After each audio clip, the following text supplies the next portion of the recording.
Feel a little nostalgic, doesn't it? I believe this is one of my first BGMs. I wanted to pick Bay to look up Navajo music, and this was like I believe the only entry they had, and I think it's probably how I found it the first time. And I think it fits for what I want to do, or at least like how I want to start the story. Hello everyone, this is your faithful Amanda Splatts. I've been doing this for nearly a year. I've not focused too much on an actual storyline, so much as a small set of characters who might be entertaining. And that's something I need to work on. There needs to be an actual story of correctness. And I apologize for the writing stream I had a few weeks ago. I had severe back pain, just no excuse. And we just yapped for a couple hours.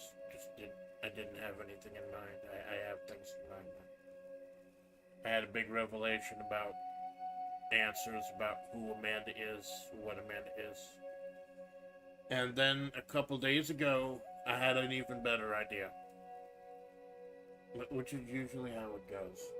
This is why I don't like to talk to people about ideas in my stories and shit. Plot points and shit. Because they could change in an instant. You've seen the stories for creating San Ruby and creating Alpha. Like you've seen those streams. They could change also. They actually hammered it out during then. But there have been questions, and there have been... I wouldn't call them retcons about what Amanda was before she got ran over by the sky truck. I think I've figured out how to draw everything together now, and a large part of that is going to be Agent Takeen. So not only was it cool to have Agent Takeen out there to a character that created with my community live, she's there to push the story forward. You're going to be pushing the story forward. Like, I don't know how much it's actually going to tie into what happened to the water. Because there are two big questions. What happened to the water? And is San Ruby really a coyote spirit, or is she some kind of eldritch abomination? I don't know if we're going to answer either of those questions today. Because I think once you get answers to both of those questions, we get to the end of the story. But I did want to go ahead and at least answer, since we've got my 1-year anniversary coming up, answer who Amanda was.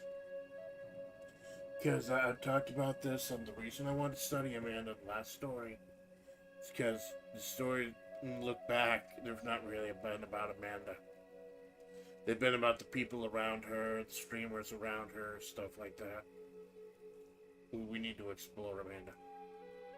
It's been nearly a year. It's time to step up. I initially wanted to go all day. Like, it would be easy for me to do like 12 hours of riding, it would. But then Lord Mollington got back in touch with me, and we're doing push to a quad today. And next week I'm gonna be doing collab with, I believe, Dead Mac at this time. So I'm not gonna get the big block of time I really want to work on this. That's okay. The story will keep going. The story will keep, and fuck if I have to write some of it offline, I'll write it offline. Although I really would like the opportunity to pre-tape something for Friday. I have not had a chance to. I've got a couple of, in case of emergency, break glass type of games I could do for the Friday pre-tape. Where I could just knock it out really quick and still get something really good. And the Smash and Pass for Dark Extension I did a few days ago, that was one of those break glass ideas.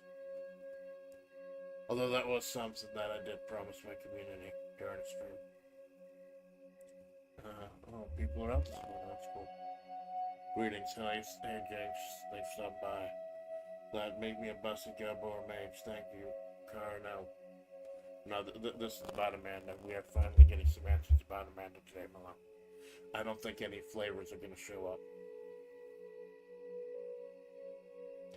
So the question was, how do we finally get the, because to put it nicely, Sandruby is full of shit. Sandruby has been lying to Amanda since day one. This disgusting, twisted, quasi-relationship that they have. It's not healthy for her. Sandruby is up. Even if she is a dying god, she's a bad person. And I don't know if that always comes through in the story that, I don't endorse a lot of the shit that Sandruby does. Takeen is kind of there as a balance now. She is, as one of the water bears, as one of the people from the past who has been teleported to this modern day by the gods to skip and bypass the war in Mahavre. So she's not tainted by it. Everything in Mahavre is tainted by it. The Eldritch. And I'm guessing at this point, Malone has been out, so it's probably a little tainted as well. Nothing escapes. But Takeen is supposed to be a reliable narrator because she just does not give a fuck. She's here to return the water and neutralize all enemies in the way of returning the water. That's it. That's her big MO. I may flesh her out as a character past that, but I don't know. She serves a purpose. I don't want this to be about Amanda today.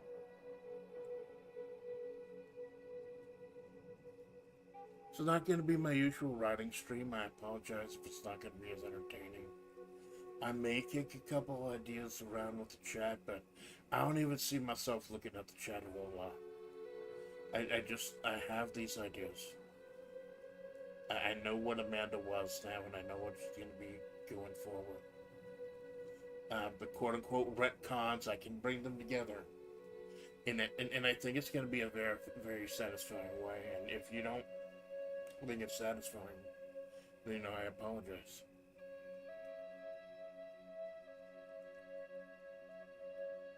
Usually when I write, I have the BGM for you, the viewer, to kind of set the scene. This time I'm going to be listening to it as well, because back in the day when I was younger, I listened to music while I wrote, and I stopped doing that for some reason. I think maybe I tricked myself into just listening to the fan going or something would be all the impetus I need, but no. There is power in music. And I think that might be another one of the things I want to introduce, is why Amanda stopped singing. Because if you remember, anyone who's been here since the beginning, music was a very important, very integral part of this story and of Amanda's life, and now she hasn't sung since March 22nd. And there are no plans for karaoke in the future. I mean, there are personal reasons why I don't sing anymore, but I figure Amanda deserved an in-universe reason. And again, I don't know how far we're going to get today. Usually I try to schedule these like once a month or so, because these are really for me more than anything else. But my 1 year anniversary is coming up on July 17th. I wanted to have something important done. I wanted to have something substantial done by then. I know it's not going to be the end of the story now. It was going to initially I was going to give myself 1 year to tell the story. And then end, and then go into year 2 with a new protagonist. Like, Amanda Splatts would not be around anymore, but the project would still be around. That's being scrapped now. I think Amanda was kind of just initially just there to establish the world of Mahavre at some point. But now I think if I could focus on a little bit more on Amanda, I could actually have her be the protagonist she's supposed to be.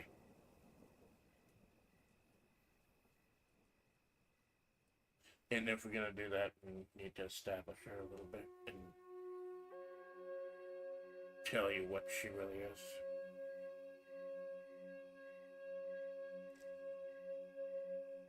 And that BP powder, BC powder, of course, they're not fucking famous. Give her the moment to live again.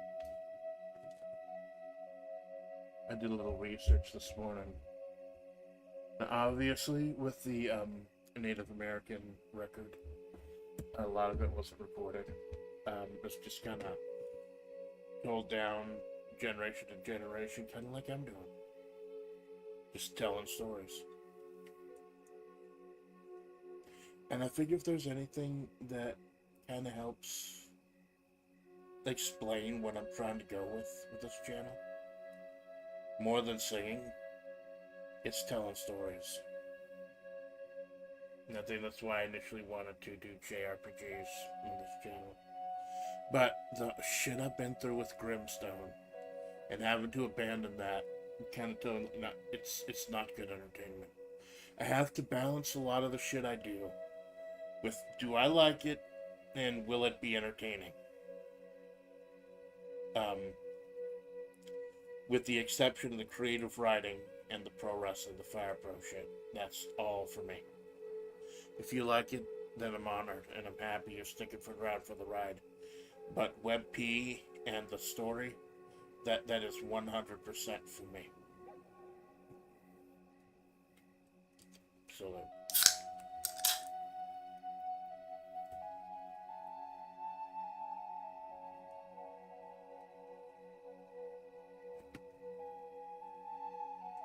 hard cap at one today because I'm doing Oshi Push It too.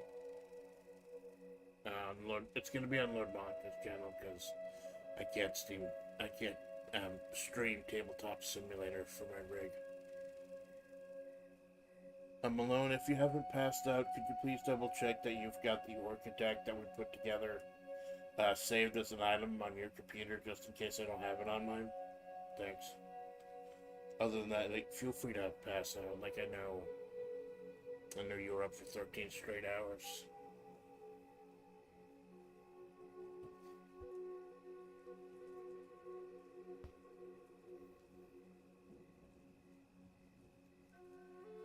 I'm in a bit of an uncomfortable position initially. With how my rig is set up. I've got it sitting on a table, or not table, tower. It looks like this fucking spring jack thing from Mario Brothers for NES. And it's at an angle so I can see,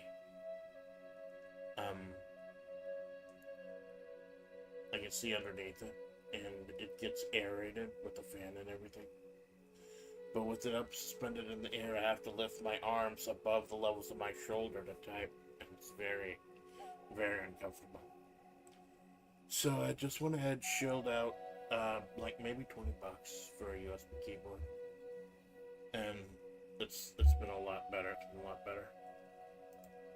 Although last night my computer didn't turn on again. It went to sleep and it never woke up. I think this happened at the beginning of my journey. I think I almost missed my debut because of it. And I believe now I've been able to diagnose what it is. It's the controller I was using. I left the controller plugged in. And some kind of visual issues with it. So, but I'm just gonna have to unplug it every single time this thing goes to sleep.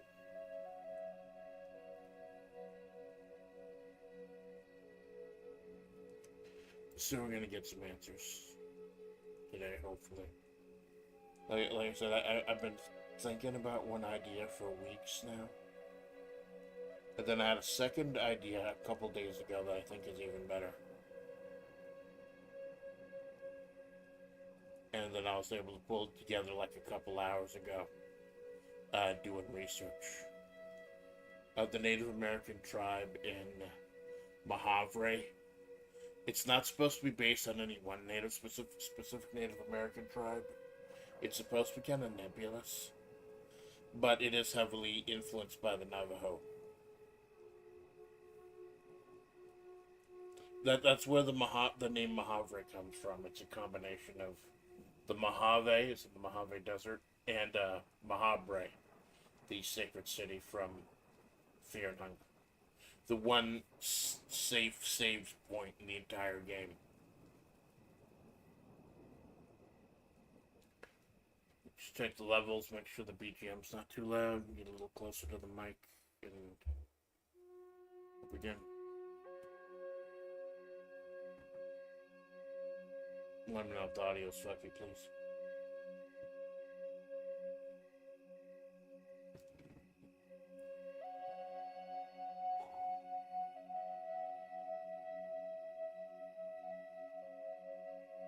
I know what I want to say, I just don't know how to say it. It happens a lot.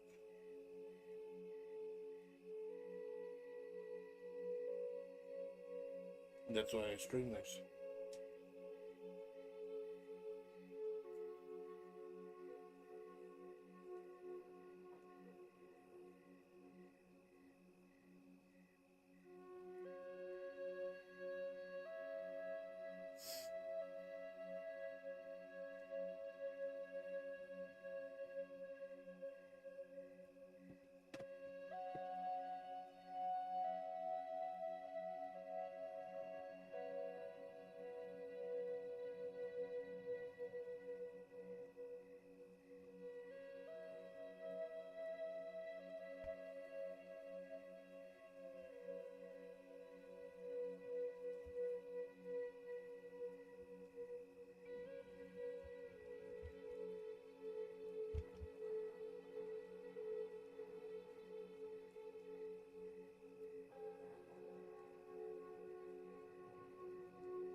The old decrepit tunnels that run under Mojave hadn't seen much use in the years, decades, centuries.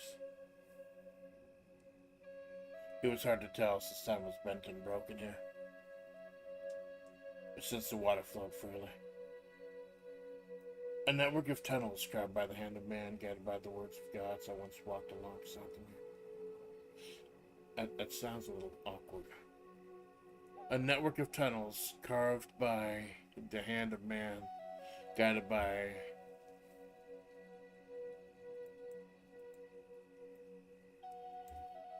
the will of the gods, who once walked. No, who once rode. Sorry.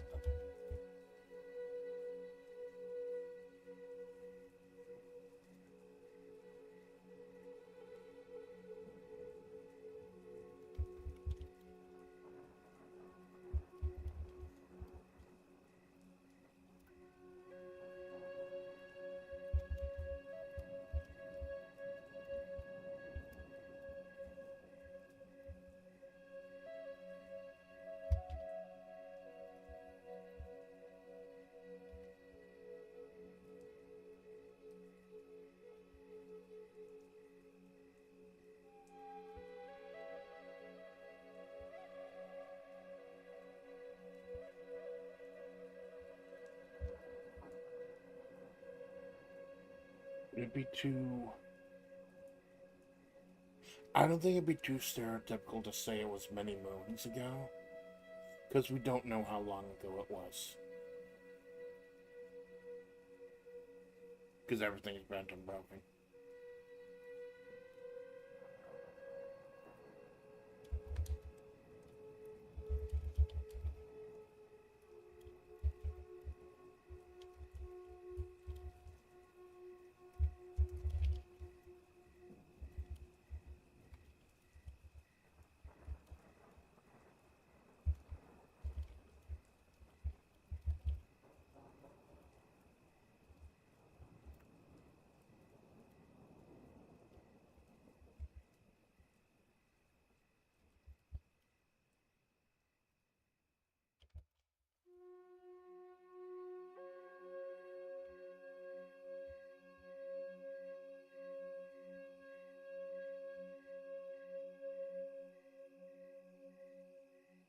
Finding these places were, not was, finding these places, finding access points.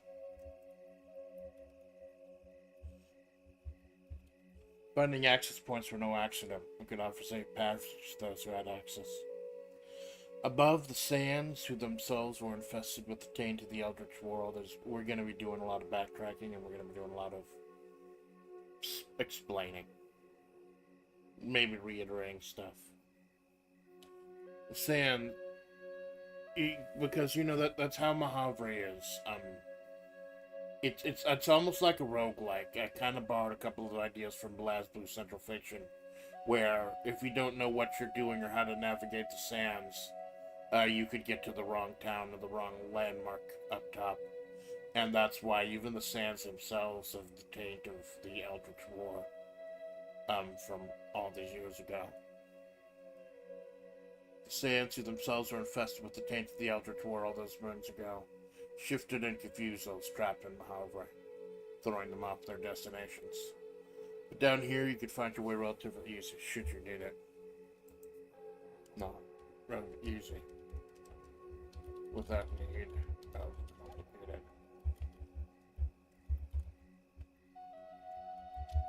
Occasion services, like those embedded, radio-free, Mahavres.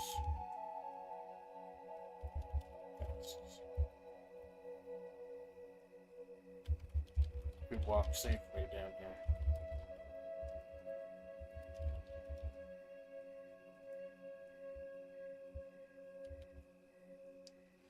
I feel like that could have a little more heft. Because the water used to be here. Yeah, in those tunnels underneath the city. Nourishing Mahavre. You could walk safely down here. Point.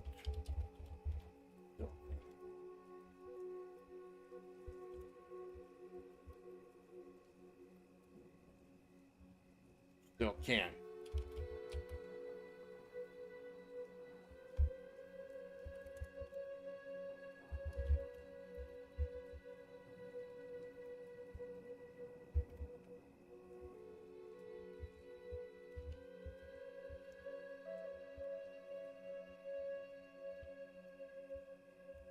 I hope it doesn't sound racist to say many moons.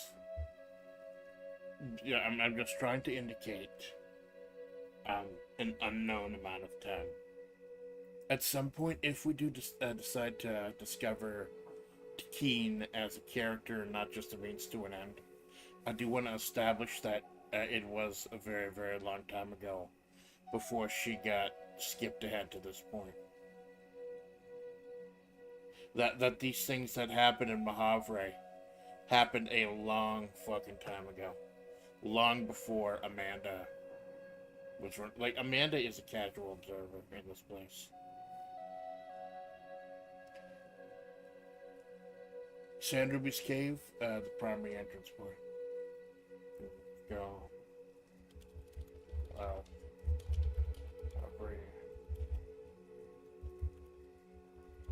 Pilgrimages.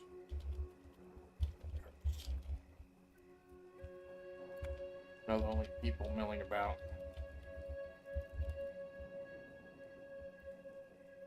We're in a period of loss and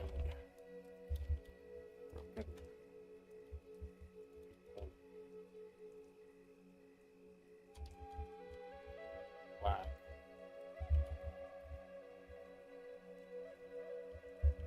Bad luck. Occasional. Fits and spurts.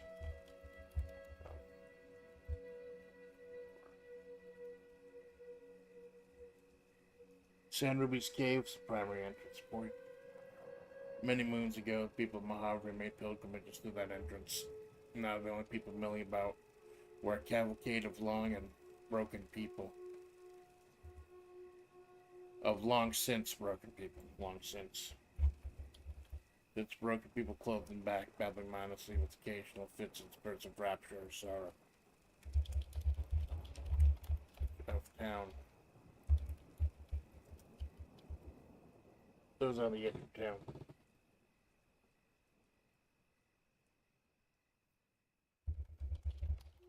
Cult of the broken.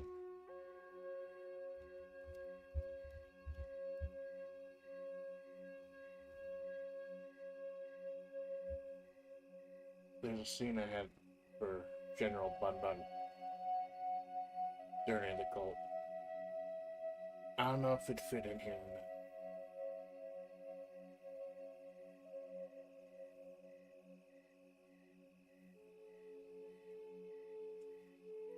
Yeah, I don't know if I have time to fit it in.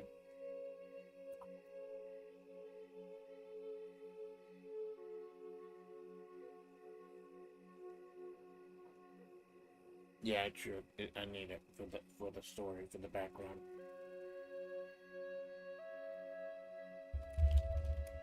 Amanda.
There's Amanda, dressed for the scalding desert heat for once in her life, in track pants and a sleeveless top, because she always wears a suit. Went through the last set of instructions on her phone. General Bun Bun calmly and gently regarded one of these cultists, an auburn-haired woman seemingly on the verge of tears.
One of the things about doing these writing streams is that I can have Brave open while I do it, even if I got the 3D going, so I can easily look things up.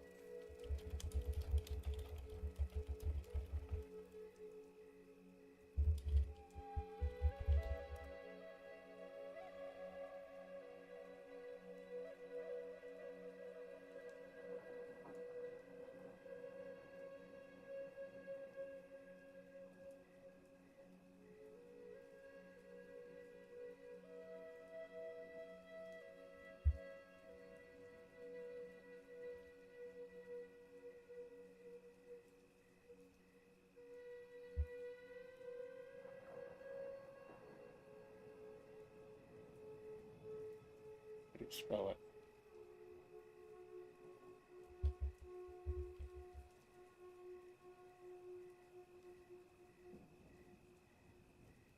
There it is.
General Bun Bun calmly and gently regarded one of the cultists, an auburn-haired woman seemingly on the verge of tears. "Things are gonna be okay," he said gently. "We're gonna make things right. You trust me back there? You can trust me back, huh?" The cultist nodded, saluting, before becoming lost in her head once again and joining her broken brethren. Bun Bun just sighed and turned her attention back to Amanda. "She was my finest cannoneer," Bun Bun said mournfully. "But once the military moved in, there wasn't a whole lot of use for her. I mean, you get that right, Amanda. You've been looking for a purpose ever since." Yeah, that's one of those things. Like, those on the edge of town it's the Eldritch cult. But I also did kind of want to hint that they are actual human beings. A lot of them were broken by the war in Mahavre. What kind of humanized them a little bit. I was initially going to use them just as like cannon fodder, generic villains. But now I have the Rattlers for that. I can actually hammer in a little bit more about just the type of toll the war in Mahavre had in here. And that's part of why Keen's going to be so important, because she missed the whole thing. And she's got her own singular purpose.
Amanda nodded, shifting the old comfortable backpack she once wore, walking to and from the Salt LLC. Before she went full Hikikomori and started working from home. Yeah, I don't know what Sandy does with these people.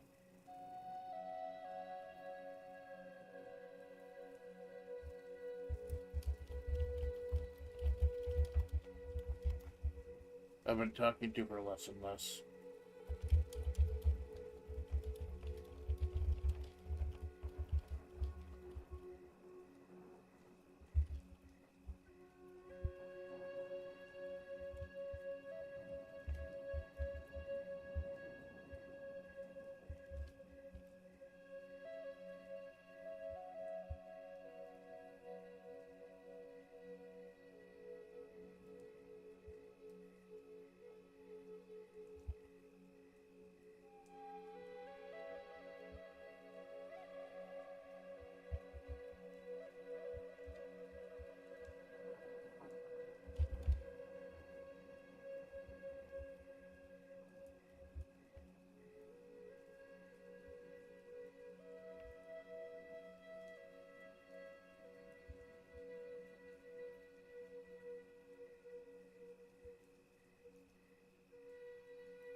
With writing, right like this, if you've got a conversation between two characters, you usually don't have to indicate every single line who's saying what. The starting of a new paragraph with the quotation marks generally indicates that. I know a lot of. I'm not trying to talk down to anyone, because I know a lot of people like read like script form these days, things like that. It's more like old traditional type of writing.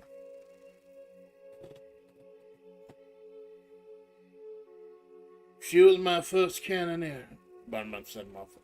And the cannoneer, for now we'll just refer to as the cannoneer. But the cannoneer might become a character. I don't want to introduce too many characters, but I even actually do have somewhat of an idea of a character might show up later, but depends on how the story progresses. She was my finest cannoneer, Bunman said mournfully. Well, once the military moved in, there wasn't a whole lot of use for her. I mean, you get that, right, Amanda? You've been looking for purpose ever since. Amanda nodded, shifting the old comfortable backpack she once wore, walking to and from Desert Salt LLC. Before she went full hikikomori and started working from home. Yeah, I don't know what Sandy does with these people. I've been talking to her less and less. She's out about more and more, apparently trying to get in touch with other FlaVR members. Spreading her filth worldwide, is she the rancid old cunt? Bun spit out virulently. Regardless, the path is open. And you said she's already down there? She, apparently spends most time down there, Amanda replied, mapping out these tunnels. Now, I don't like using the C word. I don't.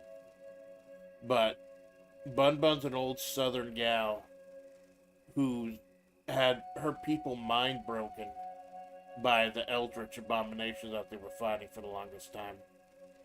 And Sand Ruby is supposedly leading a cult that has some of it, so she's not gonna mince words. She does think that Sandy is a cunt.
I don't know why my arms moved up like that. I think it was because I was deleting, or maybe the USB keyboard got unplugged. That's weird.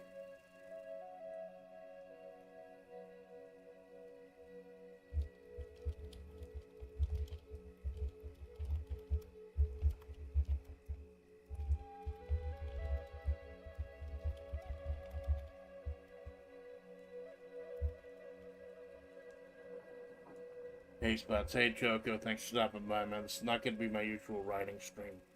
I'm going in here with a head full of ideas, and I'm just trying to put them down on paper. Rendering software froze overnight, so I had to do it. Thanks.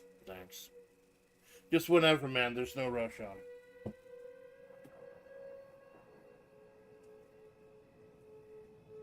it. Over time, though.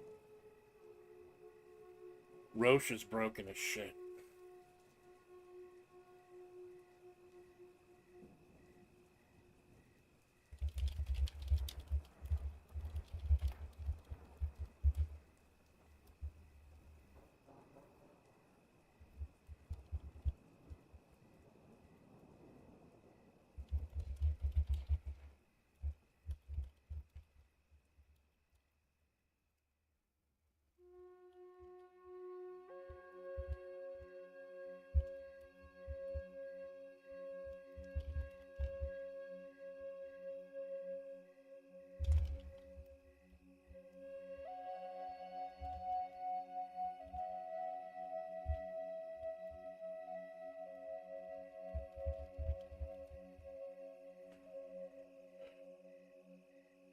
Regardless, the path is open.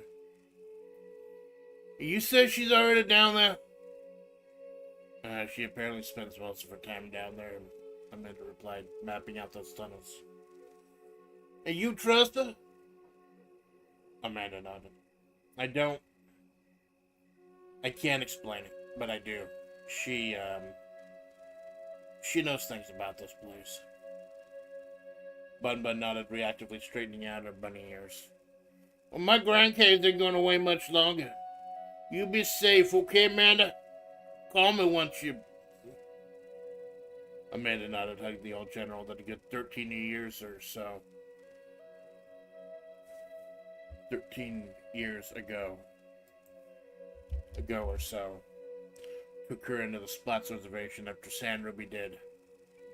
Whatever it was that stopped her from being another statistic in the middle of the road.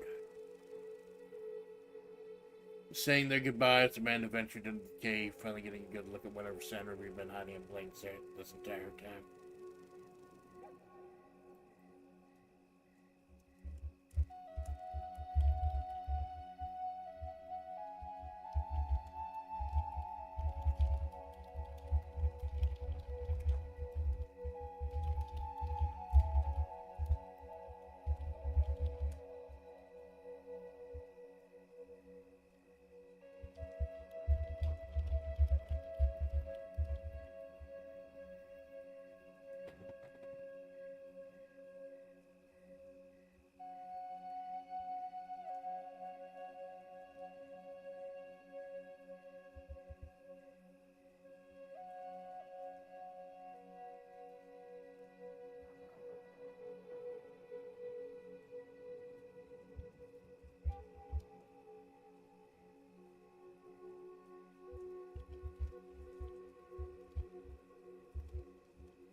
By passing an offshoot that was obviously meant to be San Ruby's person dwelling, Amanda made her way underground, turning on a small pocket light on her shoulder strap. These tunnels were beautiful once, like the people who traveled through them. It was something like a sewage maintenance tunnel with walkways next to the waterways. Did water really flow through here once? Amanda thought. Amanda had only known Mojave as a desert. It was hard to imagine. Splatts and I ran some sets in Durakutenshi, and I answered once in footage for FlaVR. Yeah, me and Choco were playing Durakutenshi Fallen Angels last night. Nothing for filming. Like, I might end up using some of the footage for FlaVR, but we're just playing offline. Because the game's kind of broken. And we wanted to explore a couple of the characters to see how broken a couple of them were.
Again, I do apologize. This stream probably isn't going to be as entertaining as the usual ones are.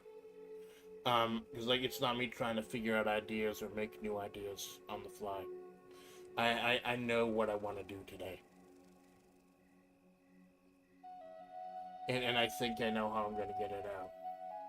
But if nothing else, at least it should mean we get through faster to get that Oshi push 2 o'clock today. I want to at least establish a couple of important things, and I actually have AI generator go just in case I need to introduce a new character. In fact, if we got a little time, I might end up generating out a picture of the Cannoneer. The Cannoneer is supposed to be kind of replacing Redleg as a representative of those from the past. And I do have ideas for her as well. But as of right now, she's just the Cannoneer. Someone Bun Bun used to... She used to be one of Bun Bun's subordinates in the Red Desert Army before she snapped. As so many of those people did snap. A strange sight shocked Amanda into reaching for a Desert Eagle in the small of her back. Amanda doesn't have a holster. She holds the gun in the small of her back, like in a waist pocket, or in a waist. Kind of established that she's never actually used it. Amanda's never actually had to shoot anyone. Kind of said that she's got it just in case, but she's never actually had to fucking use it. She's not good with it. It might not even be loaded. The drone stopped, almost as if it acknowledged Amanda. She kept one hand on her Desert Eagle, but followed the drone as it led her through this one secret place.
The drone led Amanda to what must have been a nexus for several different pathways, a large circular area with several different entry points. In the middle of this aquatic roundabout, sitting cross-legged on the floor, concentrating on a small tablet, was Agent Takeen. He didn't miss the stream. Takeen is like a Navajo Gotaga word for both ice and death. And I thought since she's supposed to be a secret agent type, that's kind of fucking badass. She's supposed to be a badass.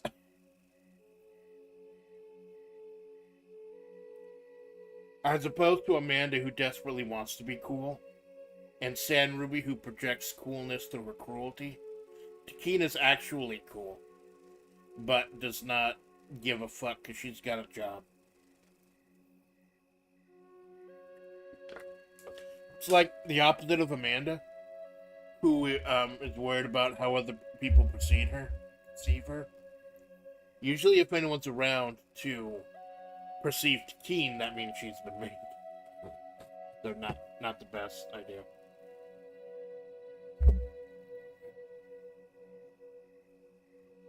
In the middle of this aquatic roundabout, sitting cross-legged on the floor, concentrating on a small tablet, was Agent Takeen, the aquamarine-haired agent of the Water Bears. She's the one on the thumbnail.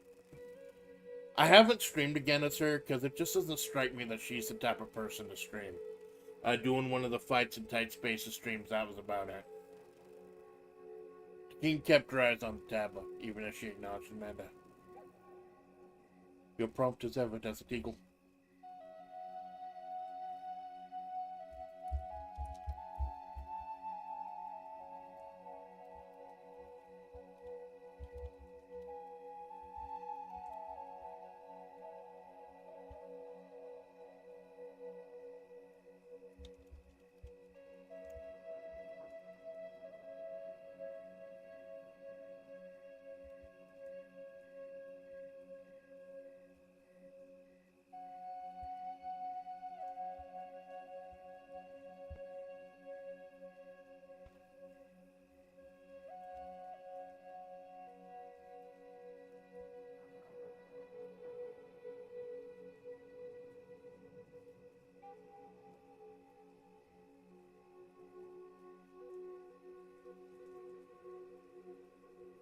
Yeah, you keep fucking calling me that, Amanda replied. Just because I carry a Desert Eagle and my Oshi marks are Desert and Eagle, kind of... Well, I don't know. So it is this place.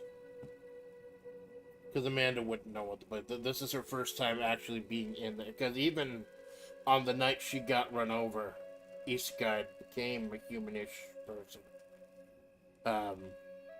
She crawled the top half of her bleeding, bloody corpse to the foot of San Ruby's cave, but never actually went in. She saw the blue flame in there. She never actually went in. And I fucking hate doing this too, but the key's also gonna be there for some exposition.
Correlation. I like using the word correlation, but I never learned how to spell it.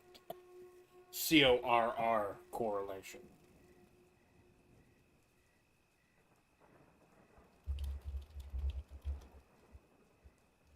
Basically, that's another purpose that the tunnels are supposed to serve under Mahavre. It's easy to get lost because of the Eldritch Sands. That's why when Malone goes out with the mech, they have to listen to the radio station that gives them directions and coordinates. Like I said, I kind of stole this idea from Blast Blue's Central Fiction with the embryo, but I kind of elaborated on it myself. For the reason for why it's like that, because everything is dead, even the ground. Even the sand, rather. It's a sacred ground, Dekin replied. The water that once purified these lands flowed freely through here.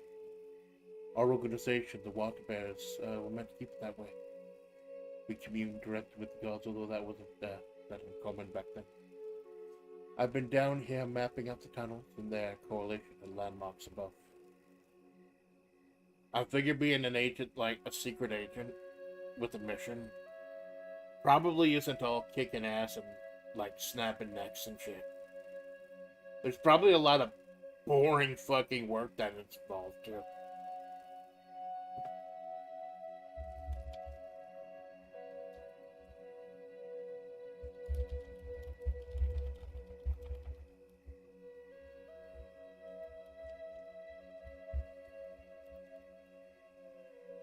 But even though she's old school, she's not.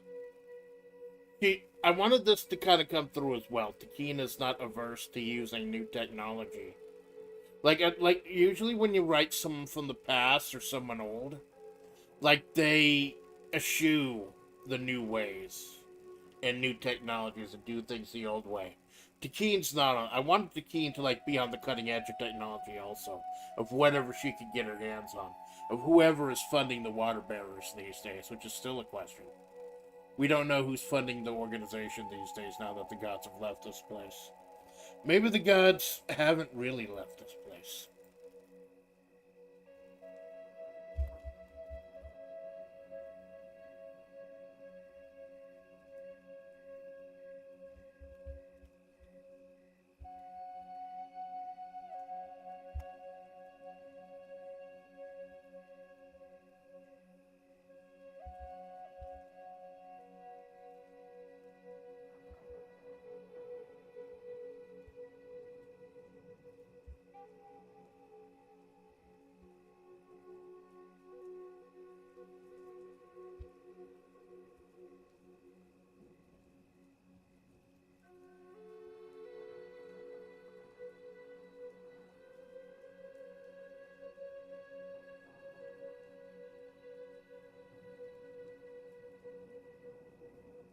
So yeah, instead of using the radio station, if you know about the places that the tunnel system dumps out, you could travel through there as well.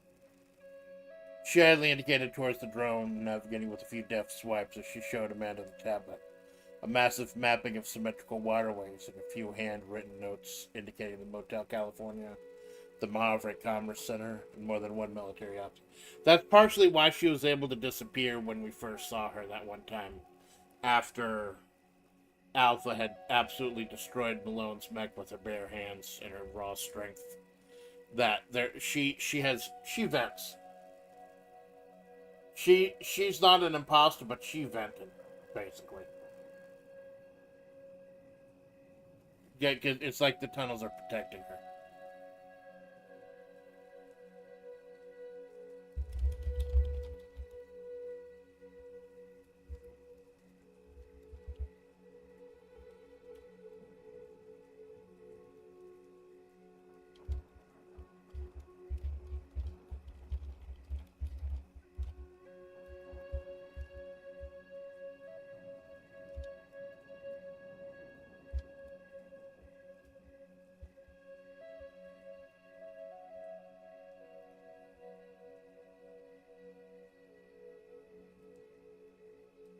Amanda nodded, slowly sitting down on the cold, hard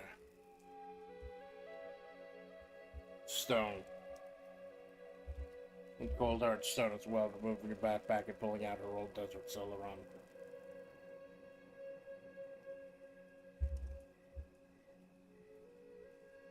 Probably uses the tunnels to echo her way around. Yeah, probably. Hey, thanks for stopping by, Darren. Probably. Because it's like, you can either wander around, and that's going to fuck you over. Grub is able to navigate the sand, so that's because it's actually built into his character that he navigates the desert. Plus, he was there at Amanda's debut. When like, he was, I think he was one of the only people there at Amanda's debut. So, he's tied to Amanda as well. Just like Malone and Choco are tied to Amanda.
I'm ready to do this. I'll let you know, though, I haven't eaten in like 2 days. He nodded. You weren't supposed to fast until this quest started, but alright. I was supposed to fast. Takeen sighed. Yeah, Amanda does that. Sometimes she won't eat for a couple days just because of the fucking Menhera. Takeen sighed, standing up and looking down the 6'6" bony Menhera desert bitch. And I put desert bitch in quotation marks because Amanda calls herself a desert bitch. Dumb bitch in the desert. Eating a donut. Walking around the road. Eating a fucking donut. I severely hope your hints in the game doesn't equal, or at least open what the girls are trying to slip in there. I'm only doing this once.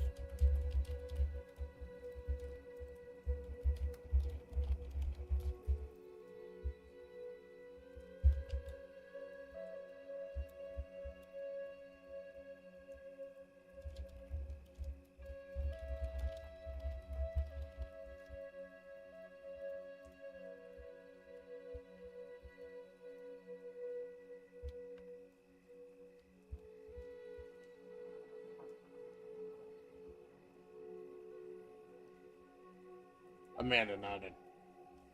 When I promise to do something, I don't half-ass it. I go in with my full ass. There's sandwich, here's sandwich. Pretty much. Pretty much. Sandwich!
Sand guardian, guardian of the sand. There you fucking go.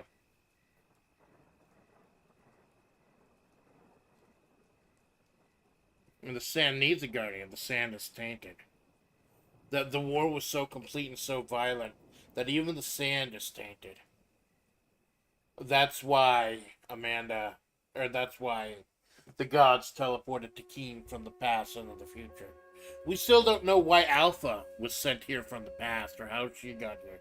But we know the gods sent Keen here from the past.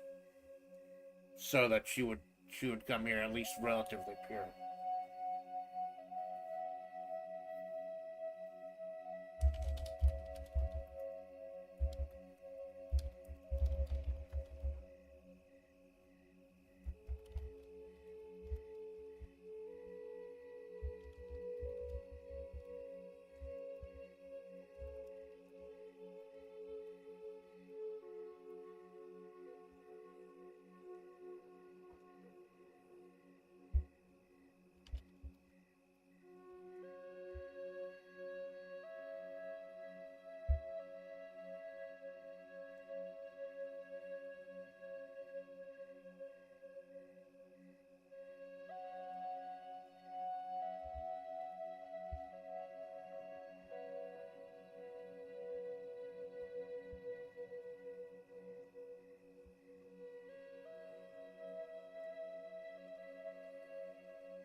Yes, normally, yes, mild hallucinogens. But for you, I'm pretty sure even that would kill you. Because Amanda is a bonehead as a bitch. Oh, I'm pretty sure even that would kill you. So, being alone in this place should be all the impetus you need. Normally, we don't even allow water, but you're you. Just a few gallons with the corner. I'll be monitoring your vital signs remotely. I'm not leaving this place. I've got a lot of mapping out to do. I'll come get you in a couple of days if there's no update. And Dean coolly yet angrily regarded the old laptop Amanda brought along.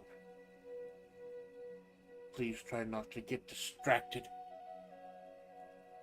This thing's got open office on it, and that's it, Amanda replied.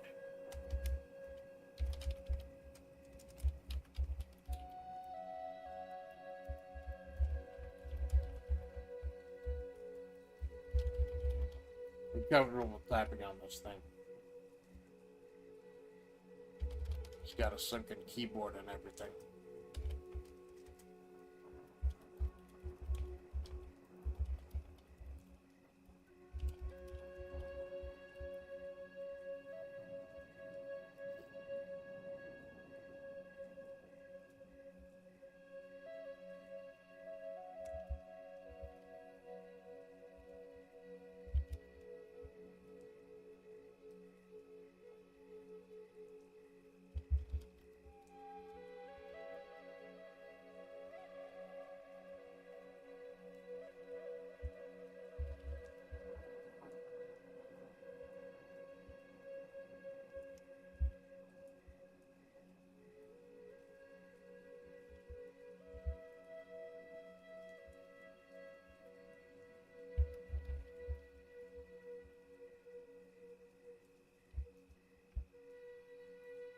He nodded, brushing herself off as she made her way down one of the ancient waterways, despairing with the brusque.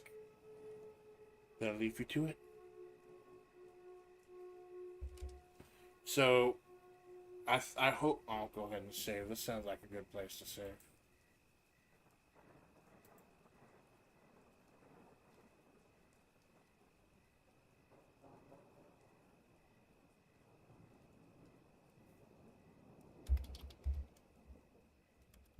Save as waterways. That sounds like a good chapter title.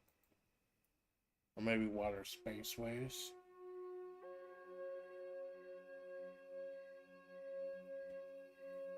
Actually, I wonder, like, there's a couple of the communities, like an old friend of mine recommended a few different VTubers who I think are actually all on hiatus right now.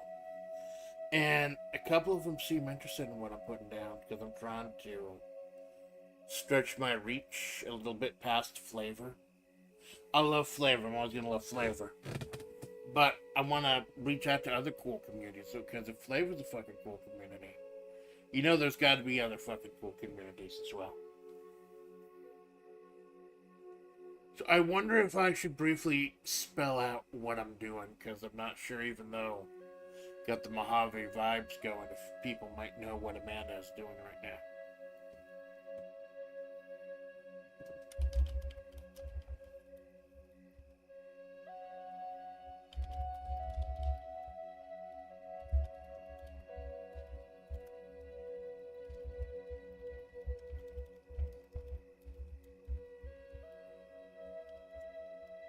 Try to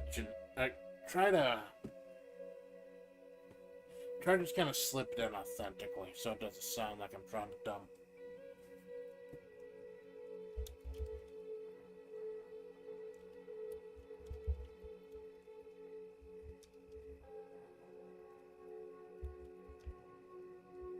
Amanda nodded, not completely on board with being alone in her head for a few days. But that was the point of a vision quest. Let the revelations come.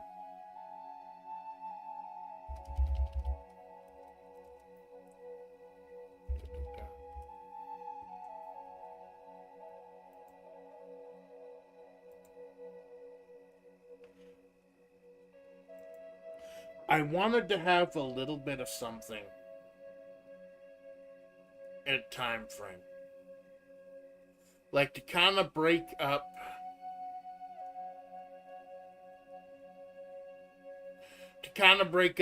what, starting with Amanda and the actual revelations themselves.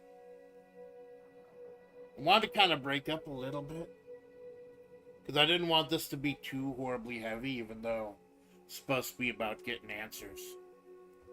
So I think I have enough time. God, I almost want to ask Mollington. Like Mollington. So, like, I was initially going to block out all 12 hours for this. But then Mollington said, like, Sunday would probably be the best day for him to do the ocean push. I'm going to go ahead and turn off the old BGM. The Revelation music. Yes, go ahead. Because I want to go ahead and try something else while we're here that I'm honestly not that good with. I want to go ahead and try a fight scene. Try a fight scene. And establish the rattlers just a little bit.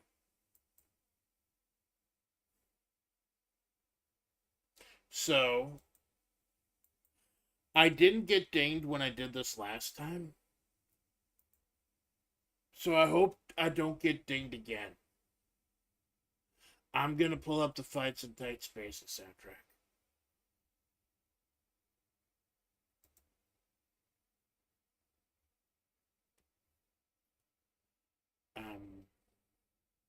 Because I have two soundtracks of all the stuff I bought on Steam over the last year. There are only two actual soundtracks I got that were packed in with the games: Fights in Tight Spaces and Darkest Dungeon. And I listened to either of them depending on what type of mood I need. Whether I need to get really fucking depressed or really fucking pumped. So, I don't know, should I do desktop audio capture? Probably be safer to do Steam capture, audio capture.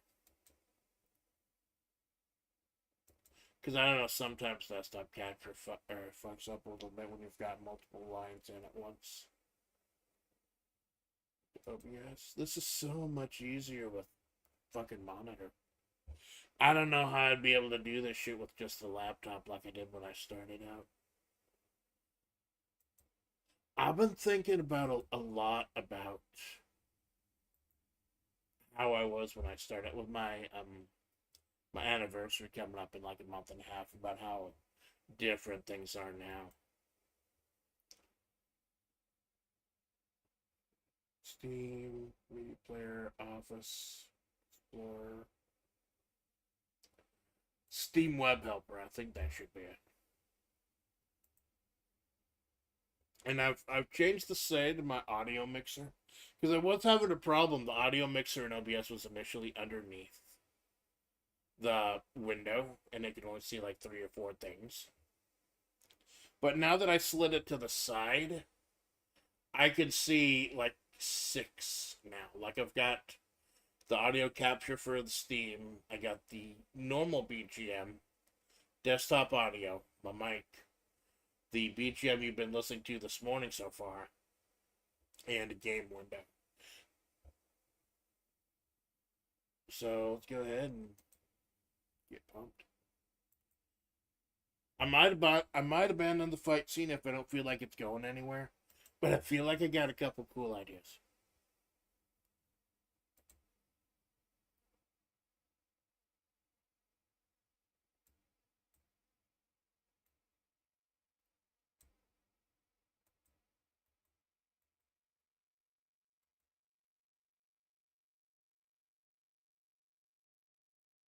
I don't think it's picking it up. That's what it's playing it, but I don't think it's picking it up. Let's change the application.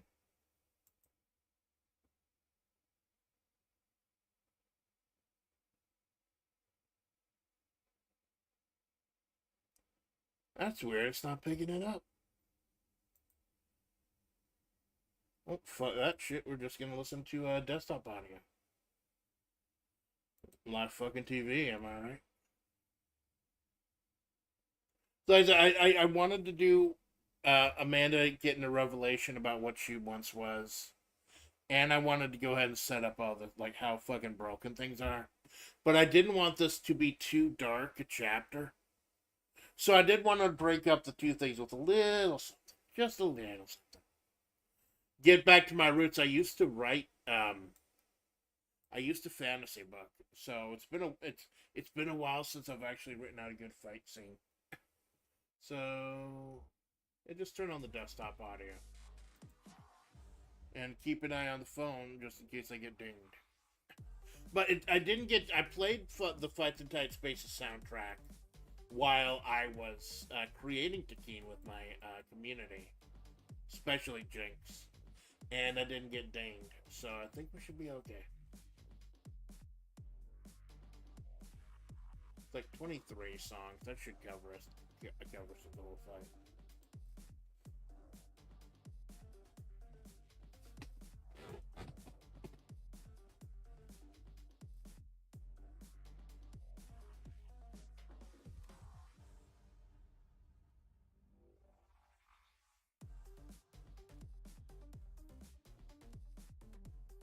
In fact, we might be able. I was gonna have the fight be in the waterways, but no, the Rattlers wouldn't be in the waterways unless she wanted them to be, or unless something wanted them to be in the waterways. So I think I have an idea that might. I had an idea for a character too, so I don't want to do too many, but I had an idea for a character. Might bring him up. This might be a good idea. Might be a good excuse. I did want to get to the revelations with Amanda, but like I said, I wanted to break it up a little bit. This might get a little silly, but to try to cut what's happening, I get a little fucking silly. Why not?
Plus, she was kind of created as kind of the owner of this game, anyways.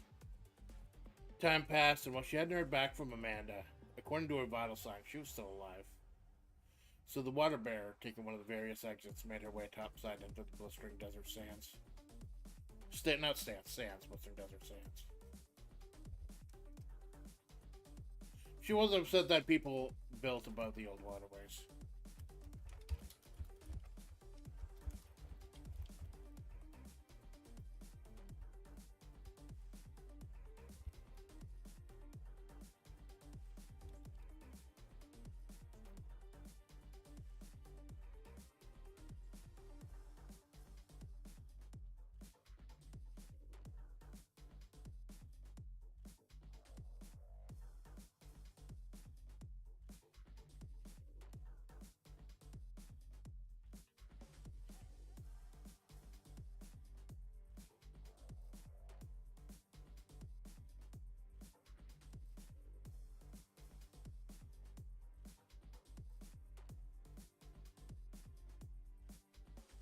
It's a fucking dumb idea.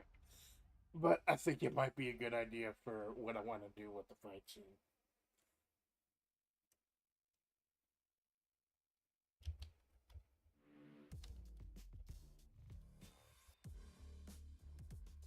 Millennial burger joint. I don't know why millennial burger joints are me, man. I like them. I fucking love them. Like, most of the ones around here closed down during the pandemic, though. Oh boy, I like doing writing stream out of context as such. Hey, Zos, well, if you want to hang around or catch the replay, you know I recap everything I write and read the whole story at the end. I can't believe Texas Man has returned. Oh no. Easy for you to say. You don't have California millennial burgers and everything else cut. No, that's the one thing I didn't like those off. I don't like how expensive they are. I don't. But I like the fries. Usually they have good fries, and usually they have like a bunch of different sauces too. Yeah.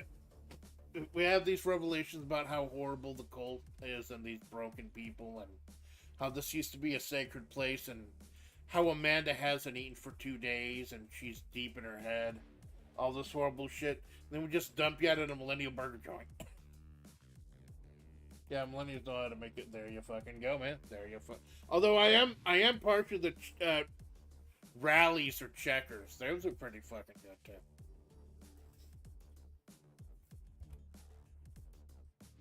I'm gonna go ahead and run up the AI image generator because I had an idea for a character to see if I can do a quick picture of him.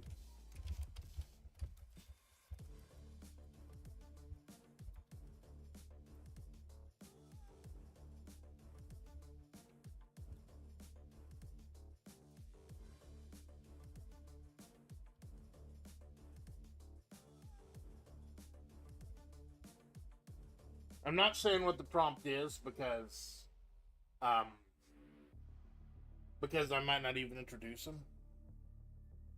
But while I'm working on it, I think it'd probably be a good idea to use the restroom as well. So I'm gonna be RB.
I'm back.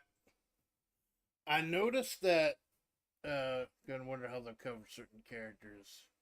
Quarter of the cast, unfortunately. Yeah, I was wondering the promo for King of the Hill showed up. The opening, and people have been analyzing it frame by frame. That seems like it's gonna be really interesting. I am interested to see how they handled it, especially the characters who have passed on. I'm gonna have to analyze that thing frame by frame when I get a chance to. So it took a little. I do apologize. It took a little bit longer than I planned. That's because I think I could use this as an opportunity to introduce Fortune. Fortune. I did not. I have not brought her up in the story yet on screen. But if anyone watches my Twitter and they saw the Water Bearer files, which is a summary of each of the characters, they saw one character I brought up named Fortune. A massive, disgusting. She like the Rattlers don't have a leader, but she's about as close to a leader as could be considered. So I was looking up to see if I had a picture of her. Put the headsets back on, turn the fan on.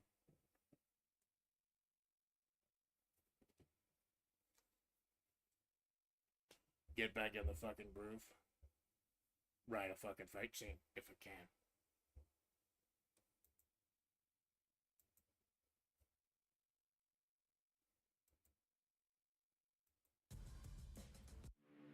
Start again.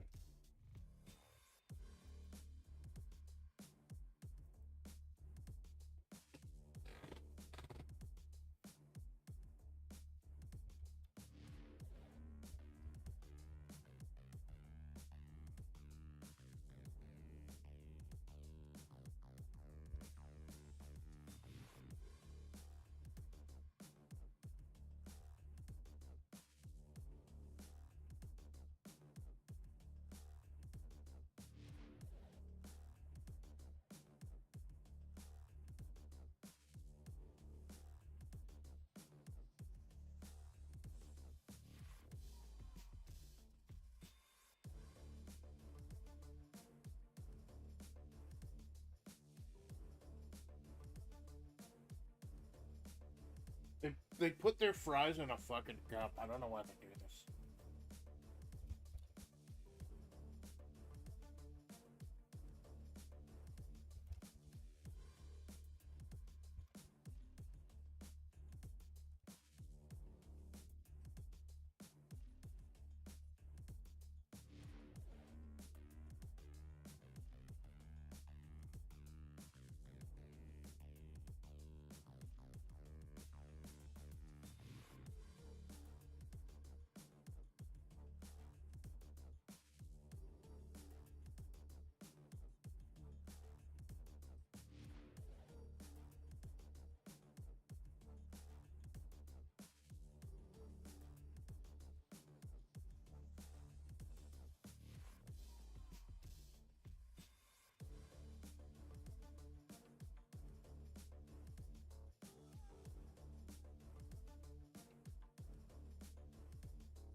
As the king took a seat on one of the couches in the rear regarding the wood paneling and white Christmas lights dotting the place, she had laid from a cup of fries as she went over her tablet.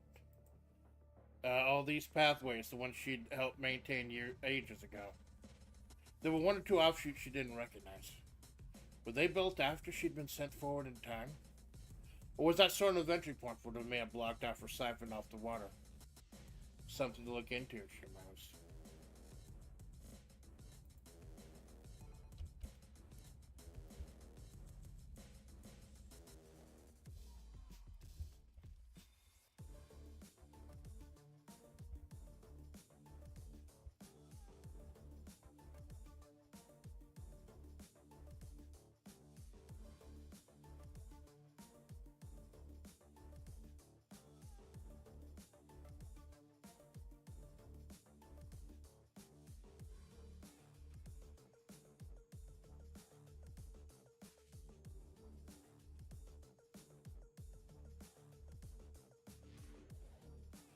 How many of them should she kick ass? Because I think Fortune's going to get away. Fortune herself is going to get away. But I don't want it to be too crazy. And I don't want the fight scene to be too horribly long, because I am hoping to get to actual revelations of what Amanda is. Although once I get to that, it shouldn't be too long. As I said, this is going to be flying off the cuff. I'm flying off the cuff with the fight scene. But I know what I want the revelation for Amanda to be. And again, I was hoping to spread out 12 hours for this, but we got Oshi push legend. If I'm really feeling the vibe, if I really want to continue, I may just do another writing stream after Oshi push. I don't know how long that's going to be. I may just pick the story up after that.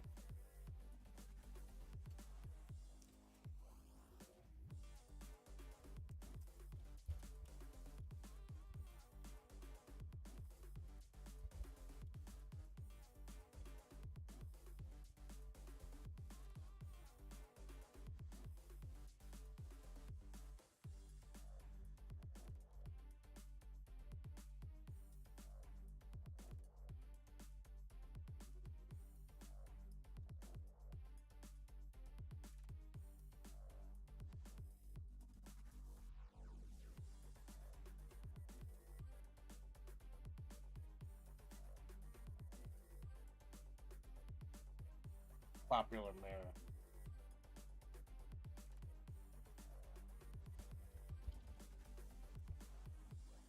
Her face isn't just so ugly it could shatter a mirror. Her face could.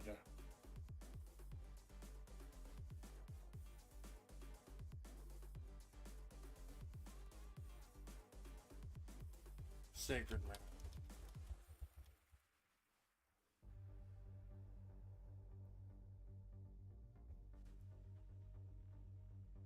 Yata no Kagame. Enter the Yata no Kagame.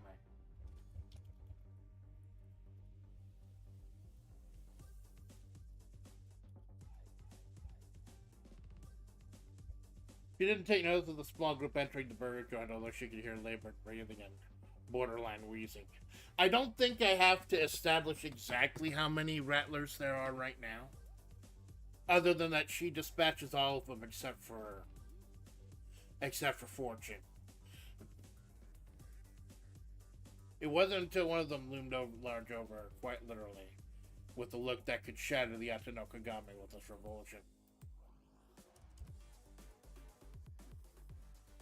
Let me get the picture for you.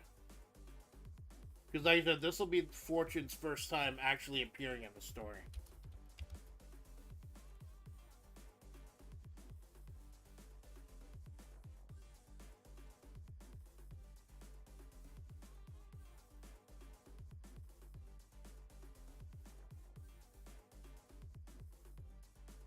Jump scare. With all these gray characters, with this, with gray motives, and who may be questionable, I wanted someone who's just straight evil. So that's Fortune. And if the Rattlers are gonna be Rattlers, I decided to make her Medusa's. Kind of a Medusa.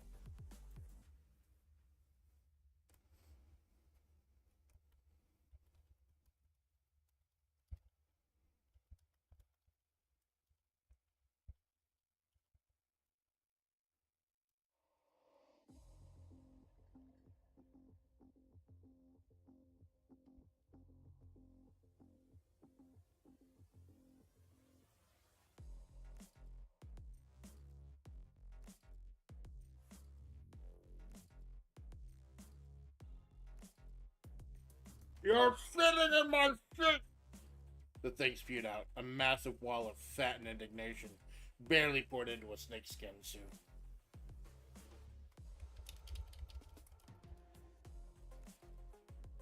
Of all the anonymous members of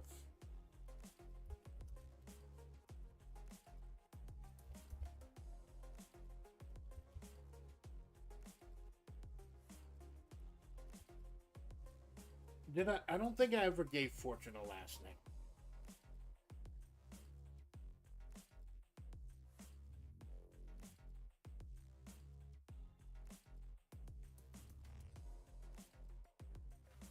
I'll call her Fortune Faded after the Chili Pepper, Red Hot Chili. I remember that was a great song, so I'd like to fuck it up by making it the name of the antagonist. One of the, she's like, I picture the Rattlers kind of like being, kind of like Team Rocket. Like cannon fodder. Just like horribly fuck things up. As kind of a side of the actual, side to the actual conflict.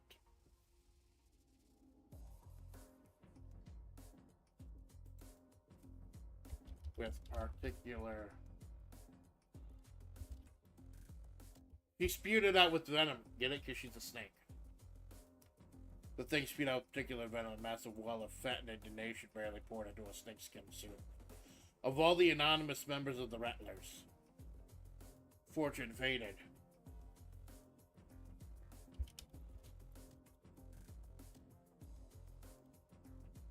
Damnedest. Did her damnedest.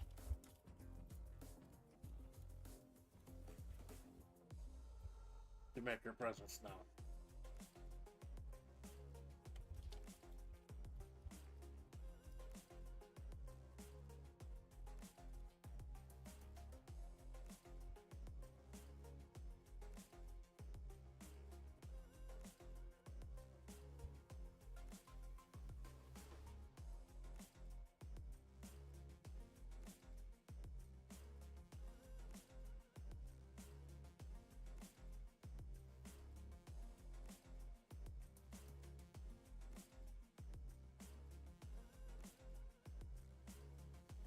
You're sitting in my shirt! The thing spewed out with particular venom. The massive wall of fat and indignation barely poured into a snakeskin suit. Of all the anonymous members of the Rattlers, Fortune faded did her damnedest to make her presence known. At this point, the amount of businesses she and the Rattlers had been banned from was longer than the list of places they were still allowed. And it seemed like they were about to update the list. I brought up that they hang out at the Cloverleaf. I forget, like, there was a movie that had a Cloverleaf diner, and I forget what that movie was. I haven't been able to find it. But, like, they mentioned a Cloverleaf diner.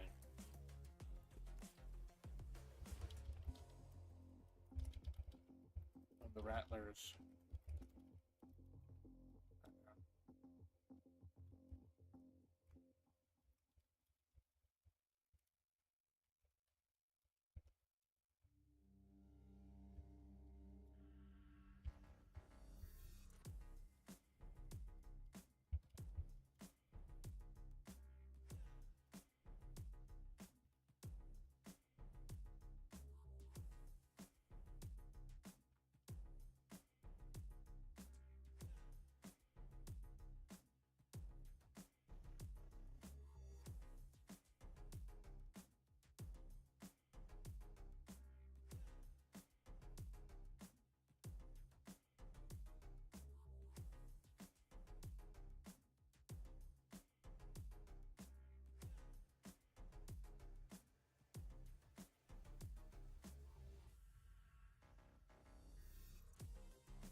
Yes, when the Rattlers' hideout, the Cloverleaf Diner, suffered a firebomb attack recently, the snakes were driven out into the world and the infection spread. Yes, the diner had been rebuilt and was back in business, but the snakes barely frequented it anymore. Containment was broken. I bring out that it was repaired, that the Cloverleaf Diner was repaired, because I might use it as a setting for a fight scene sometime. Because if we're doing fights in tight spaces, a tiny little fucking diner would actually be a really cool place for a fight scene. Like, grab someone's face and smash it into a grill or something, or yeet him over the bar, or beat the shit out of against a jukebox. That might be really fucking cool. I don't write a lot of fight scenes. I write mostly drama and stuff. But that'd be a cool fucking place for a fight scene, a little diner. So I'm keeping the cloak, like possibly a boss fight against Fortune Faded herself. But I don't think Fortune's going to see a lot of action in this one. And who had gods?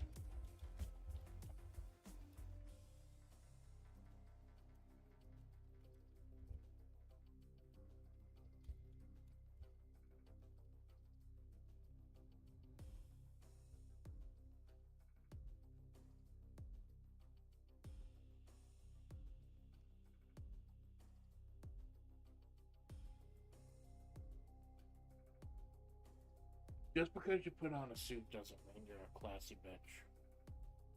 Case in point. Keen, who had walked hand in hand with gods in her time, wasn't flustered by this filthy creature.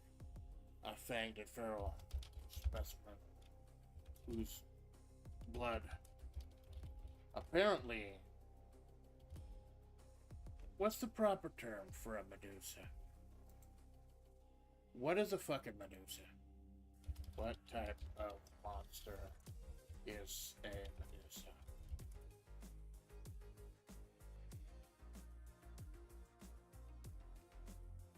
Medusa is a Gorgon, one of three sisters in Greek mythology. Gorgon was born a sea god and a sea monster, Cedo. So the Gorgon's like born of the sea, so that would kind of help with the whole Lovecraftian horror thing. But also, they're in the desert, and her lineage is from the sea. She is really out of place here, and that's kind of a point. And a Gorgon damage. A Medusa's... Yeah, thank you, Jinx. Luckily, I usually have to close Brave when I usually have to close Brave when I stream. But since I'm just writing, I'm not running a game or anything, I can run the 3D and still get a browser going. She was made to that by Athena. I think he got annoyed at Zeus doing her. Yeah, Zeus likes to fuck. Zeus is putting his dick in everything. Even though, like, they can create gods in other ways, not just fucking. Some cases, sirens, yeah. Well, there's nothing beautiful about Fortune Faded. Containment was broken. Keen, who had walked hand in hand with gods in her time, wasn't flustered by this filthy creature, a fanged and fertile specimen whose blood apparently had a Gorgon tinge. A small smattering of snake-like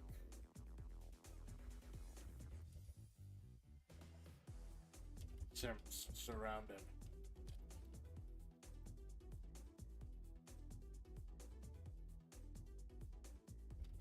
Her.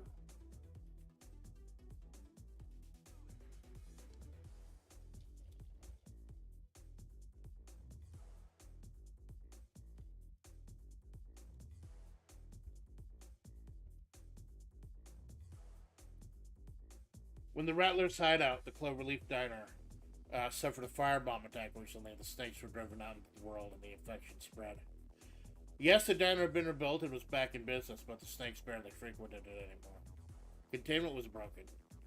Keen, who had walked hand in hand with the gods in her time, wasn't flustered by this filthy creature, a fanged and feral specimen whose blood apparently had a Gorgon tinge. A small splattering of snake-like... I like that! I fucking like that! A small smattering of snake-like simps. That's fucking good. You see, like, I'm trying to break up like the dark tone of the story a little bit with this and introduce Fortune Faded. A small smattering of snake-like simps surrounded her, heckling and hissing behind the comfort of their leader.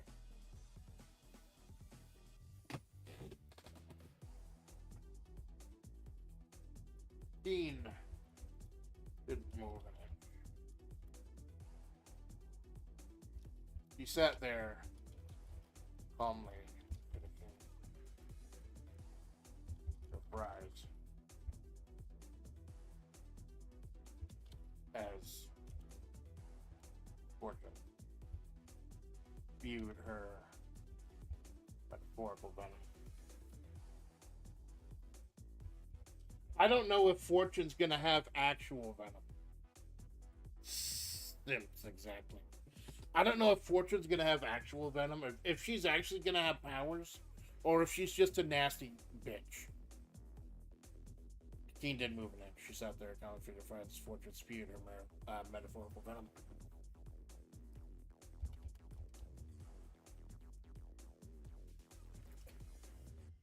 I don't want to get dinged. I don't want to get fucking canceled or anything. But I picture Fortune as a horrible fucking person. So she's gonna say some horrible shit. Just prefacing that.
Teen did moving in.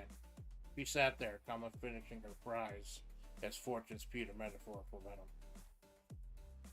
Take it in, Pocahontas! I don't fit on any of these skinny little stools this place you have. So I've got them. Hey, skinny stools. I made it funny. Left, bitches! He ordered, and the sector hissing on for afterbeard. Give some personality to the snake chick from Monster Prom. I have not played Monster Prom. I hear it. I'm not that interested in it. I hear it's okay, but I feel like maybe it's a little expensive for the experience. So maybe I'll check out a demo or something sometime. Her hissing entourage obeyed.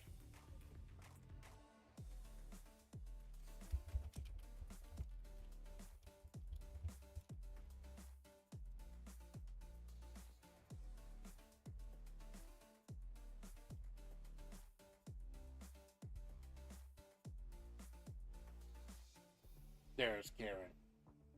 She is a fucking Karen.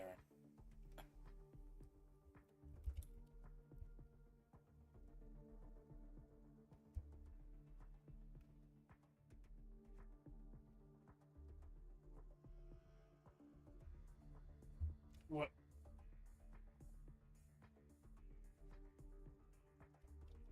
They call the fucking news. I hate these fucking Karens.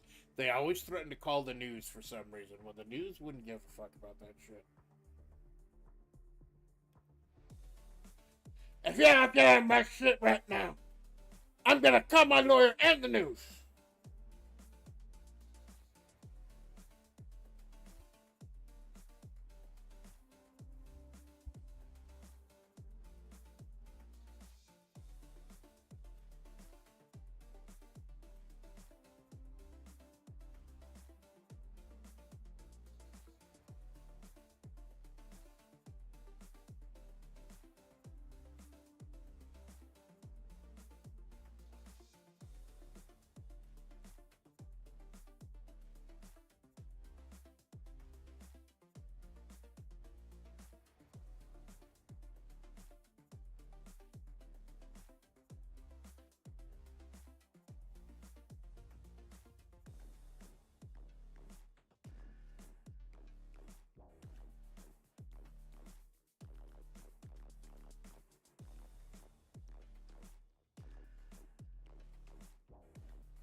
I need to get a little agency. Like, she would not give a fuck normally.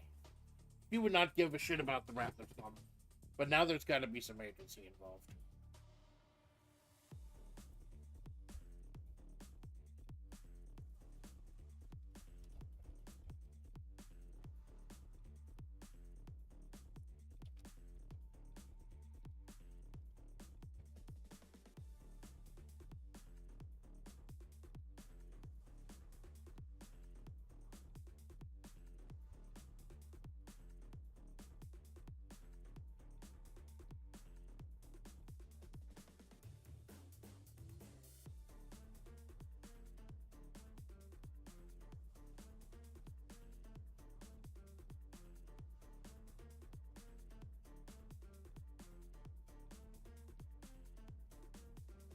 I don't know if I'm going to be able to finish everything. Like, we're already 2 hours and I got to cap it at 6. I don't know if we're going to get everything done. I really almost want to push back, but I did promise Mollington. Plus, I'm not streaming my end of it, so it's not like it's the hardest thing in the world. I'll come back. If we don't finish here, we'll come back. I'll like get something for lunch or something. And then come back after Oshi Push if I don't accomplish what we need to today.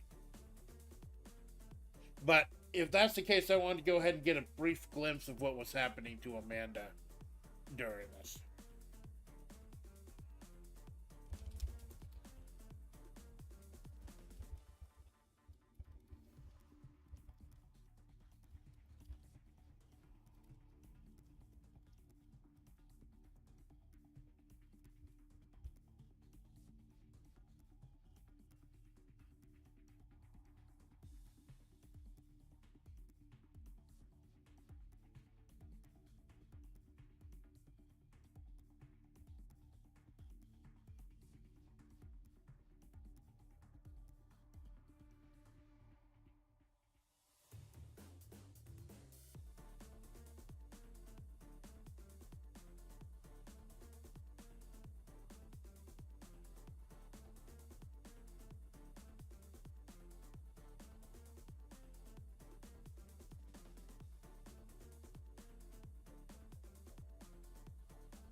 I think that's enough of a tease.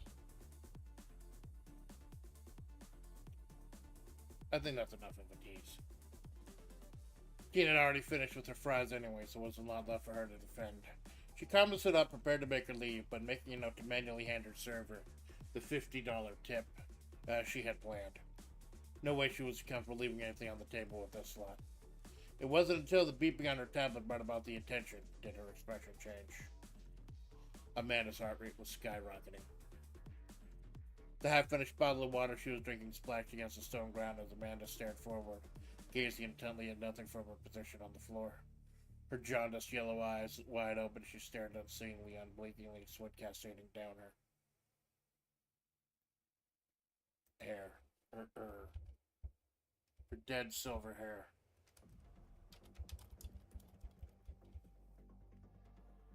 She looked around unseeingly into the darkness.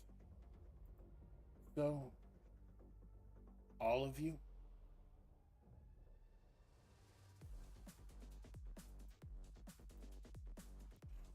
And now we get back to the burger joint.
Luckily, the entryway that led to this burger joint wasn't too far from Amanda's position. The frail, bony bitch wasn't going to survive long. Keen thought, of course she wasn't going to.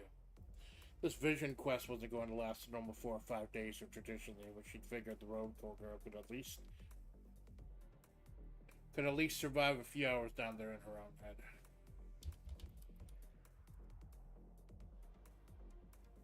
Down there in her own head.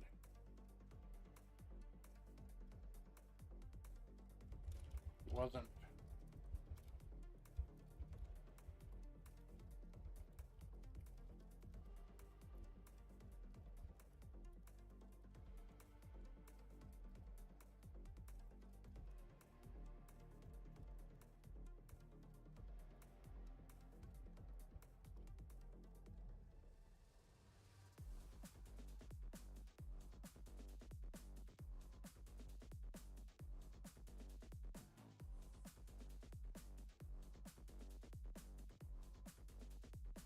He wasn't horribly concerned about Amanda's well-being so much as losing a potential asset, someone else who was untainted by the eldritch filth of this place.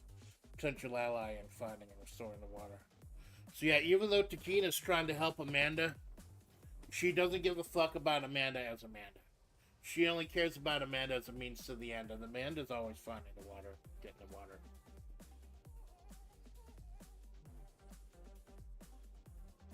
And since Amanda was not roadkilled until long after the war ended, she is supposedly untainted as well, along grabbing another Pepsi.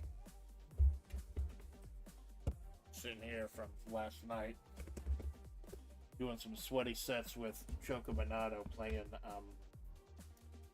Dark Retention Fallen Angels.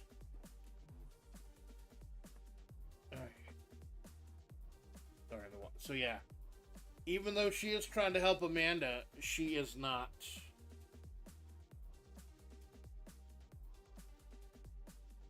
She doesn't care about Amanda as Amanda. Not like Bun Bun. General Bun Bun truly cares about her as a person.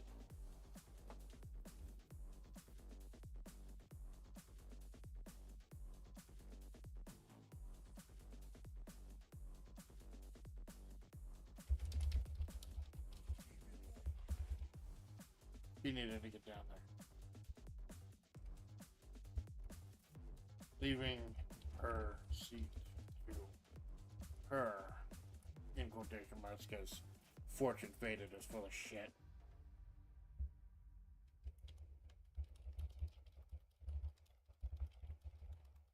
Of the bloody Alberta joint.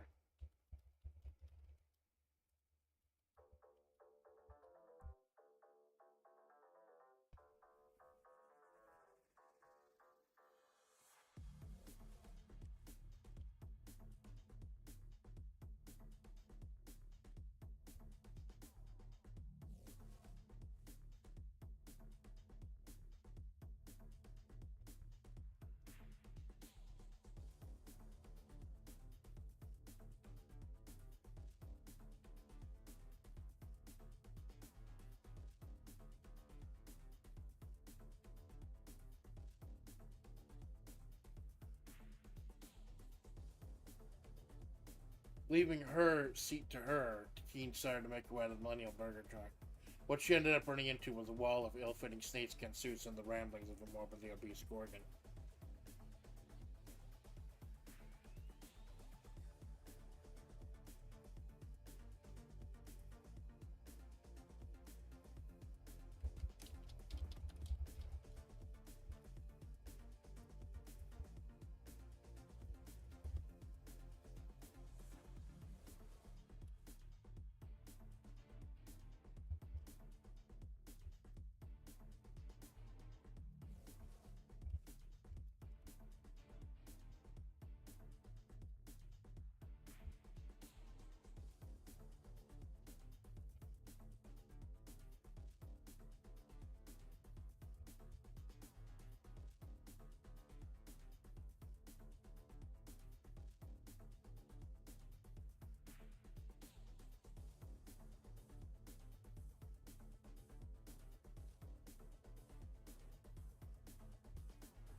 That's not good enough!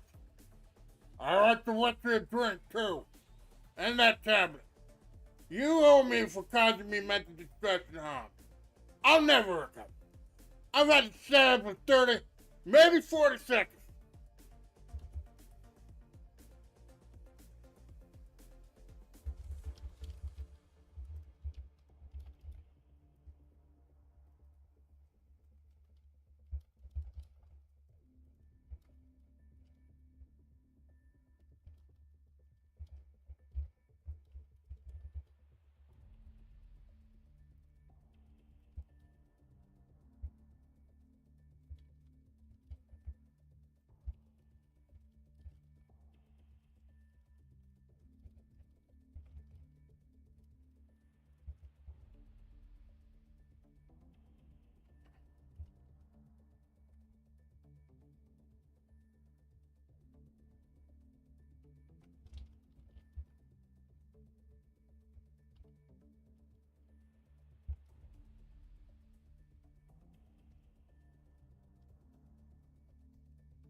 One of Fortune's underlings reached the Keen's rest, officially putting the agent into a, well, this was all self-defense mentality. She didn't like what she could do, the kind of talent she had. But she didn't dislike them either. Basically trying to establish that, yep, they went first. The Rattlers struck first. One of Fortune's agents fucking reached out first, and now she's got free reign to defend herself. Not that she needs it, but now she's got free range to defend herself.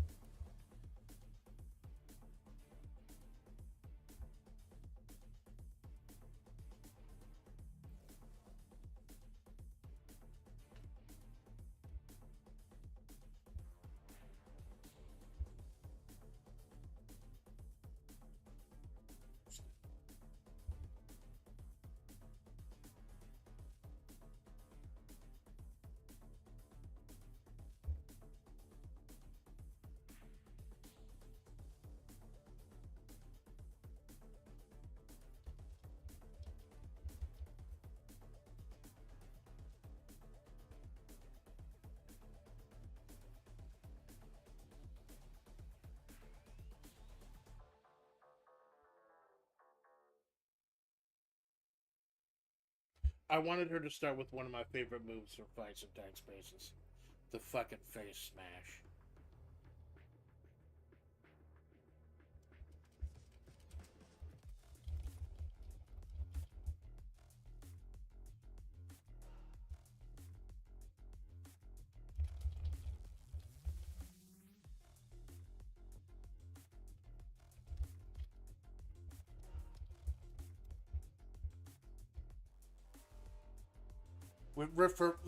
That's isn't that what a lot of the shit is in millennial burger joints? Refurbished wood.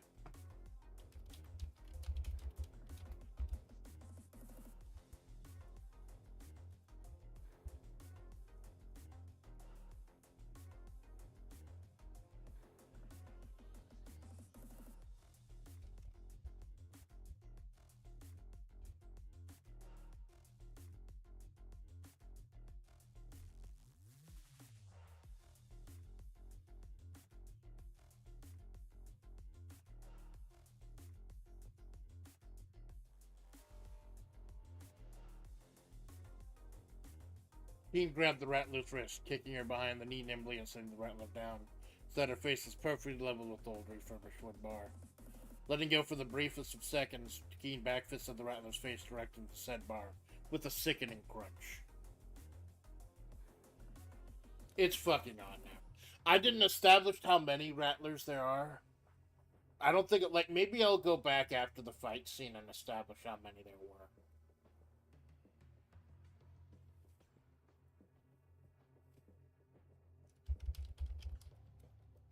That swiftness.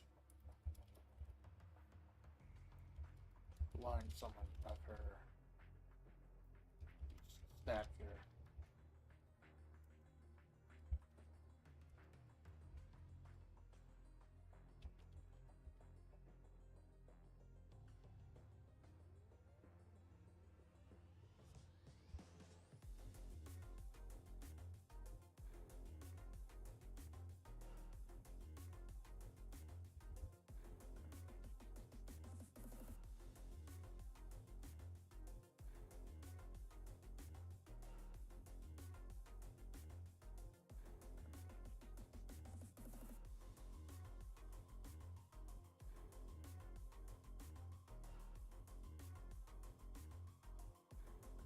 Keen backfisted the rattler's face directly into said bar with a sickening crunch.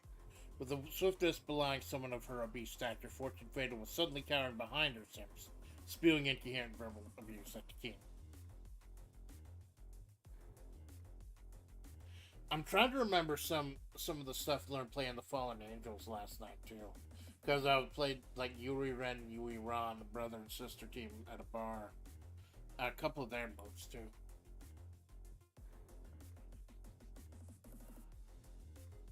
But yeah, that'd be cool. Yeah, the way Yui Ren did. Another rattler. Rattler fist. Landing. Rotation.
Another rattler thrust her fist out blindly in invocation. Keen took all too happily as she grabbed the woman's arm and followed through with the roll until she was on the ground, and the Keen had gotten her in a violent armbar that Penta himself would have been proud of. Wrenching the arm violently with a sickening crack.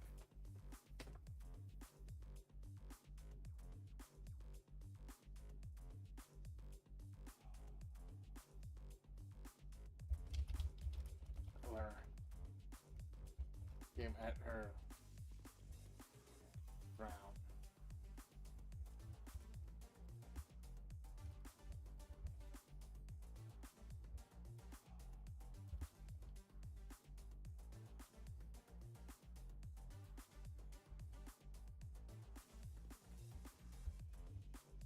Snakeskin move.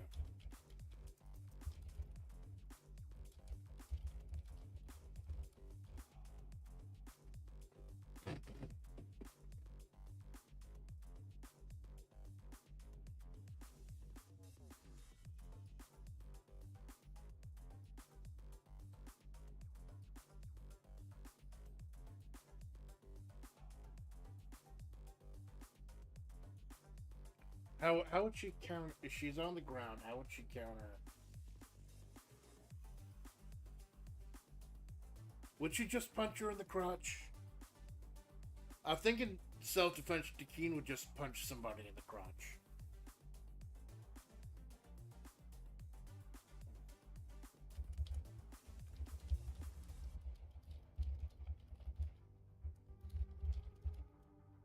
Broken arm. Oh, that freshly broken arm.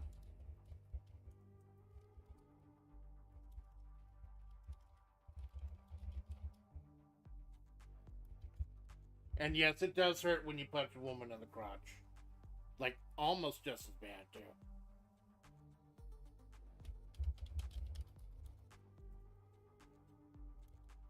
Thrust her fist up. A good metaphor for getting punched in the crotch.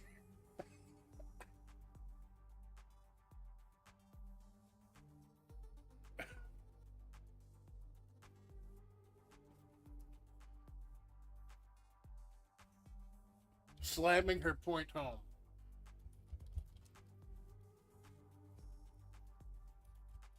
Right into her vagina. No, that'd be going a bit too far. Right into her crotch. Saying vagina would be. It's saying with crotch. I think that's alright. Another athlete thrust out her fist blindly, an invitation Keen took all too happily as she grabbed the woman's arm and followed through with the roll until she was on the ground. Keen had gotten her a violent armbar that Penta himself would have been proud of. That's a bit of a run-on sentence, so here. Proud.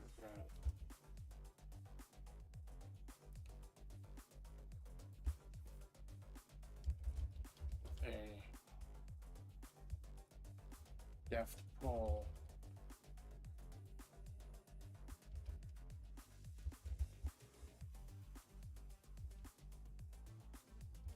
With a deft pull, she wrenched the arm violently with a sickening crack. Another rattler came at her on the ground, prepared to deliver a snakeskin boot to her face. Takeen rolled back, letting go of that freshly broken arm and raised up between her legs, and simply thrust her fist up, slamming her point home. Right into her crotch.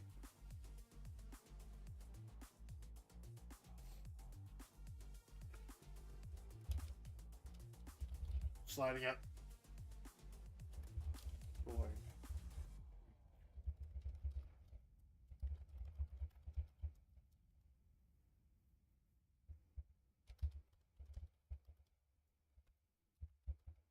Upward. W-A-R-D. Yeah, and whatever should be capitalized. Right in the snake. You goddamn right in the snake bit.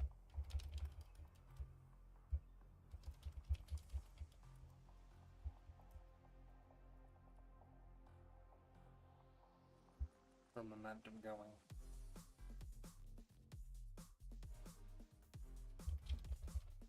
Placing one foot behind its head. And slamming downward. Stepping her. That flowing what a colonial bird is going to have. Reclaimed wood. Reclaimed wood flooring. Using this to propel herself up.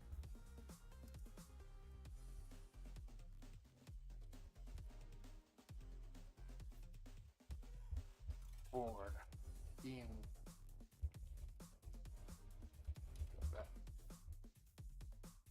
He launched us off with fortune.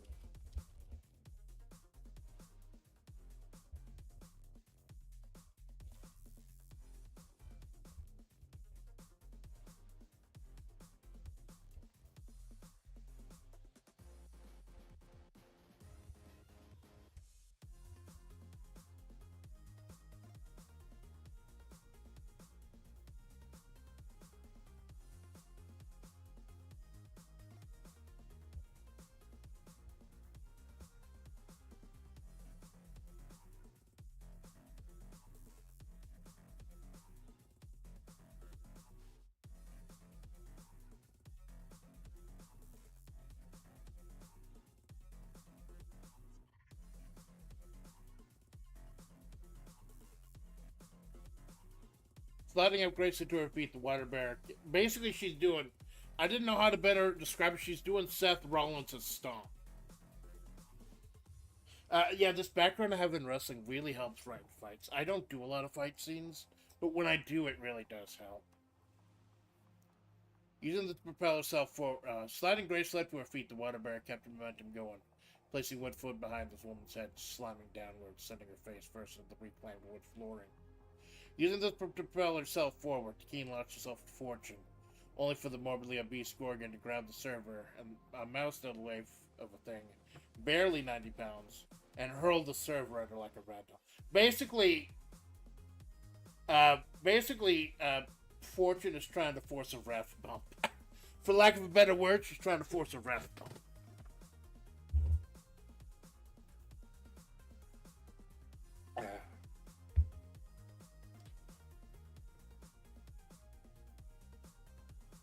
Now, this is something I got from the Fallen Angels last night.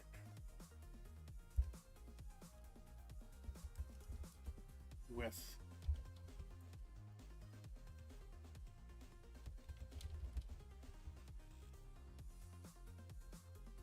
Astonishing nimbleness.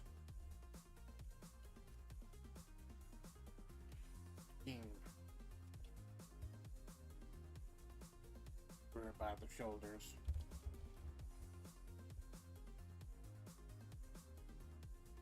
Somersaulted over her.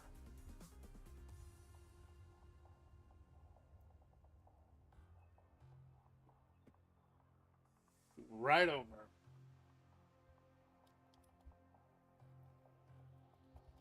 Flick of her wrist. Slid the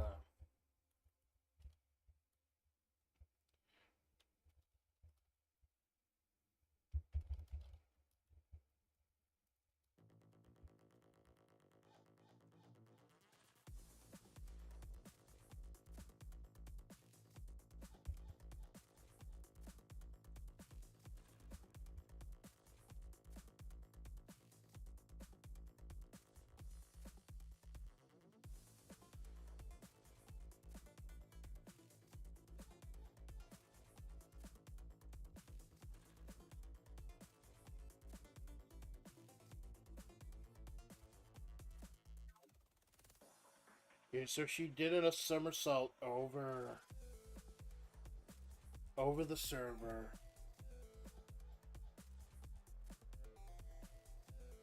With the Keen's legs around Fortune's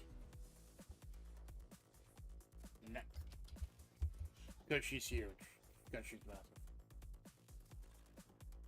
Sliding Grace leapt to her feet, the water bear kept momentum going, placing one foot behind the woman's head and slamming downwards, sending her face first into the reclaimed wood flooring. Using it to propel herself forward, the Keen lashed herself at Fortune, only for the morbidly obese Gorgon to grab the server and mouse it away from the thing barely 90 pounds, and hurled the server at her like a ragdoll. With astonishing nimbleness, the Keen grabbed the server by the shoulders, somersaulted over her, and with a flick of her wrist slid the $50 tip into her breast pocket before completing the overhead somersault, sending the server tumbling safely onto the couch, and Keen's legs wrapped around Fortune's neck.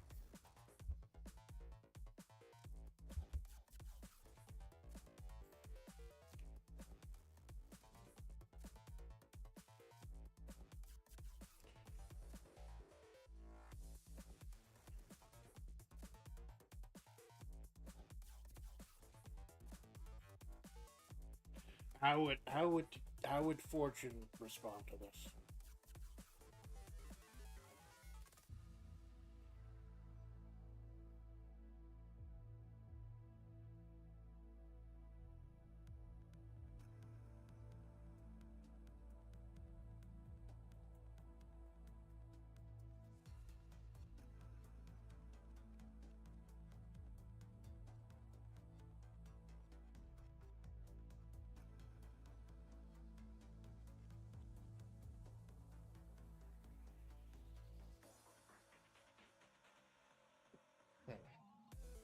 Oh god, that's. I'm sorry for this one.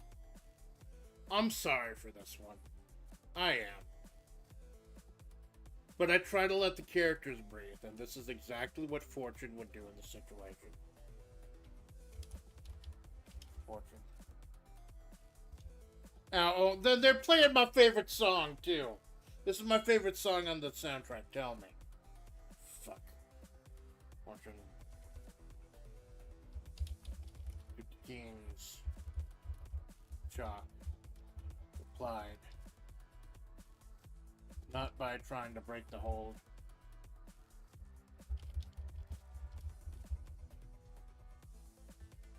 but by darting out her thick, vile, snake-like tongue.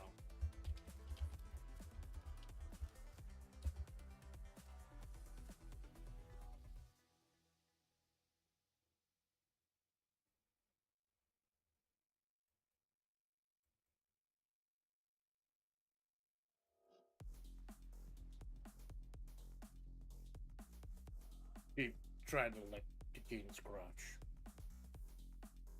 Figure someone as disgusting as Fortune would try to do that.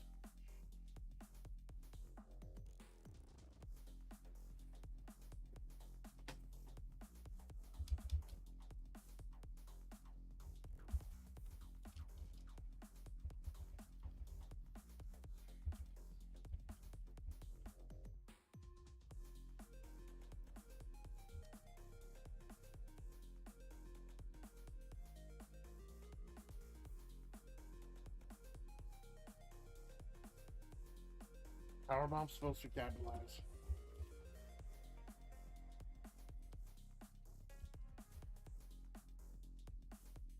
So sloppily a word, right? Sloppily.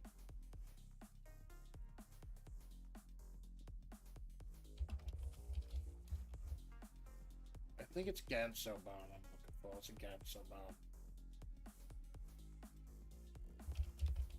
The one where you just dropped unprotected on your neck.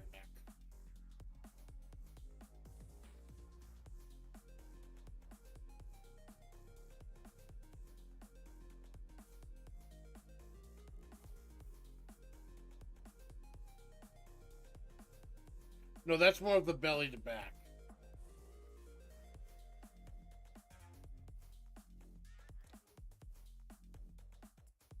Belly to back waistline draws them down into their neck and shoulders. An unprotected bump that can cause serious injury. Yeah, it's a Gansobon. Or a Gansobon.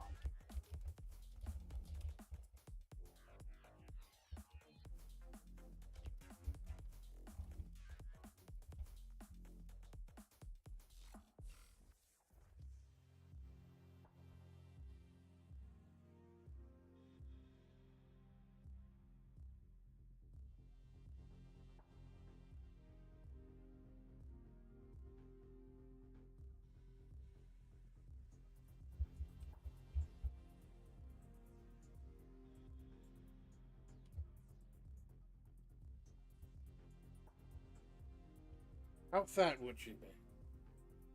How fat would Fortune be? How many pounds? The 800 might be too much. 600 maybe?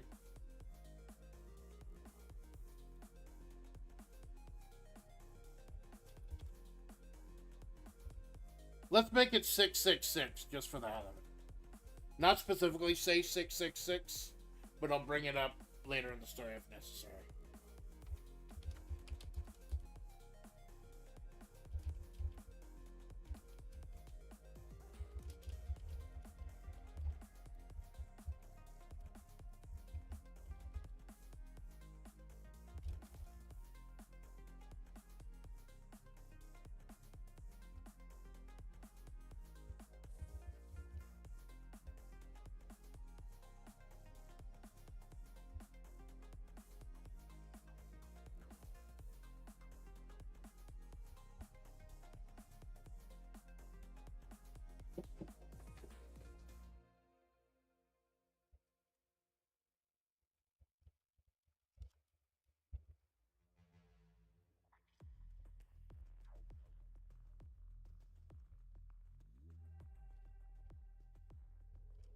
What would Fortune's breath smell like?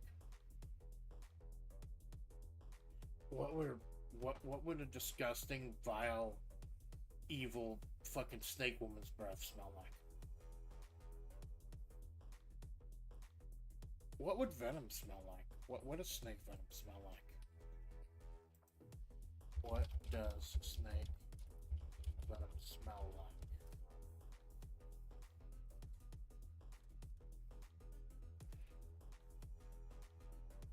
Snake venom generally does not have a strong, noticeable smell. Some report smelling nothing or detect a sight, so it's not distinctive. So, snake venom doesn't actually have an odor, apparently. Acid or garlic? Like some strong garlic. That's a good one, man. That's a fucking good one. Garlic knots, specifically. Of with garlic. Yeah. Apparently, she had eaten before coming to the restaurant.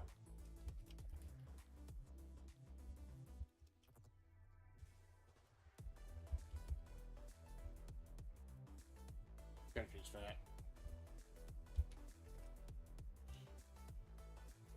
Fortune, to the keen shock, replied not by trying to break the hold, but by darting out her thick, vile, snake-like tongue. The vile sensation. I've used vile twice. Revolting. The revolting cessation stunned even Takeen, forcing her to let go along fortune. The power bombed Takeen so sloppily, it was more of a Gonzo bomb, coming dangerously close to paralyzing the water bear. The agent immediately fell to the station with over 650 pounds of Naga bulk slamming down on top of her. Immobilizing her, she felt Fortune's hot, filthy breath in her face. The Gorgon falling down on her panted heavily, her breath reeking of heavy garlic. Apparently she had it before coming to the restaurant.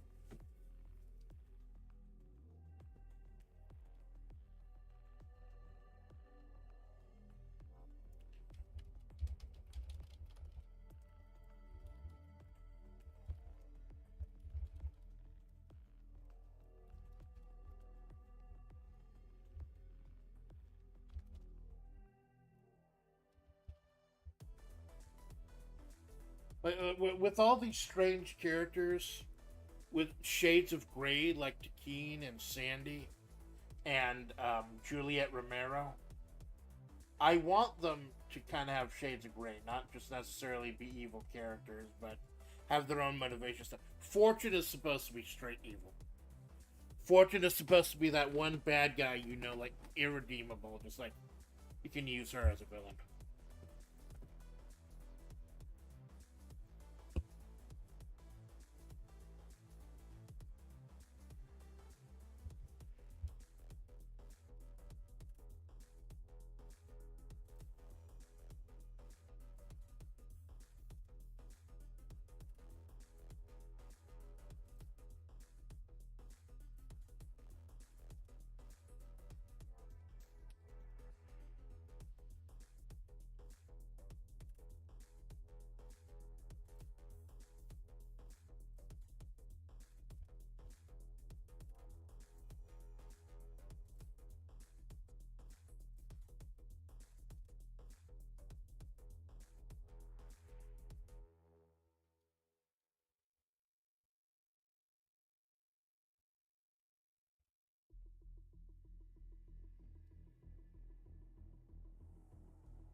What could she grab off the floor of a millennial burger joint to save herself?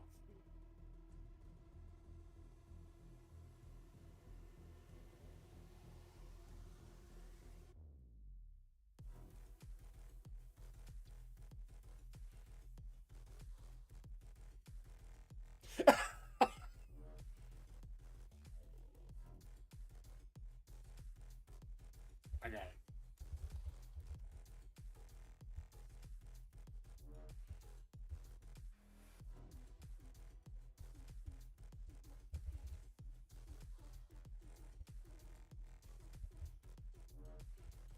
How do you spell Szechuan? Because wasn't that the fucking meme? Szechuan sauce, McDonald's Szechuan sauce.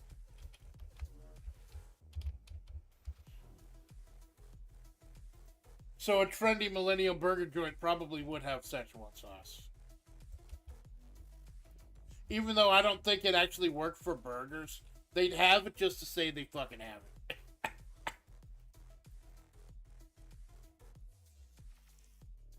Bottle of Szechuan sauce.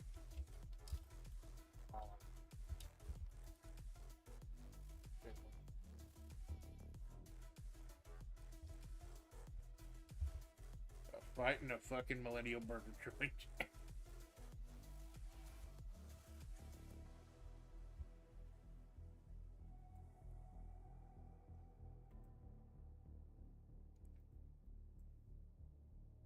Szechuan sauce in your eyes.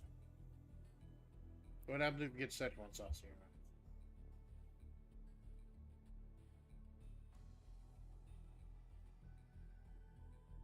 Wouldn't it get kind of bad? Because, like, it's got the seeds in it and everything.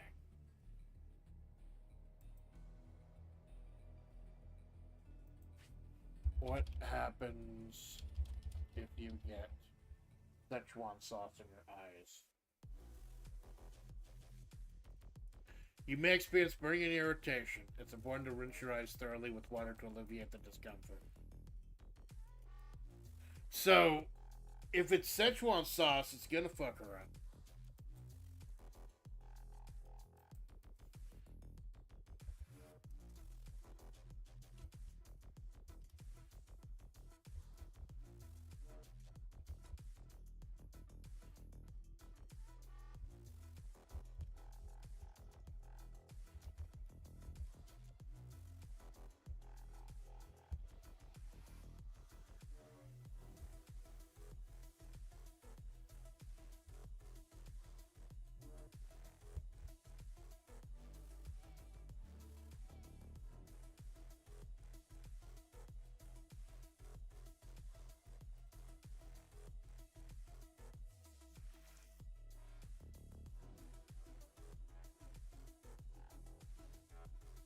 I will have my pound of flesh.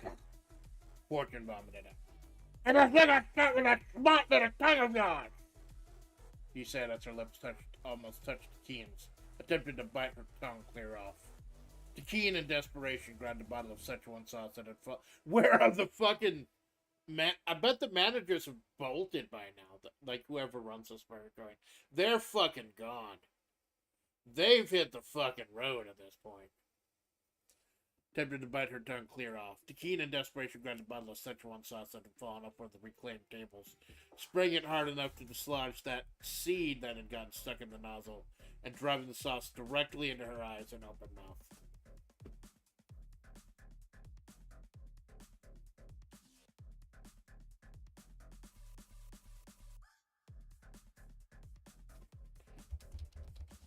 Fortune, for her part, didn't seem phased.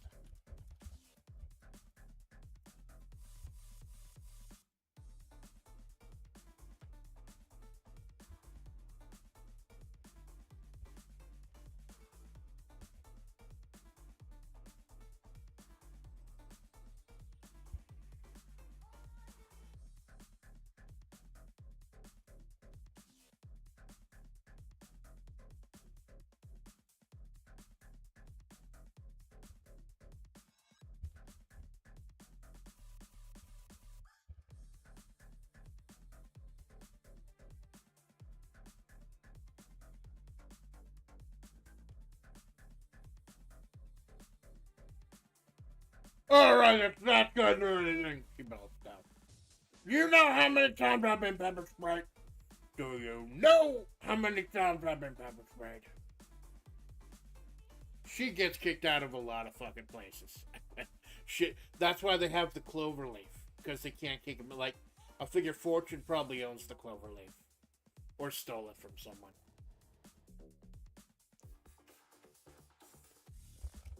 But it was enough of a distraction.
Keep calling him Naga. She's a Gorgon.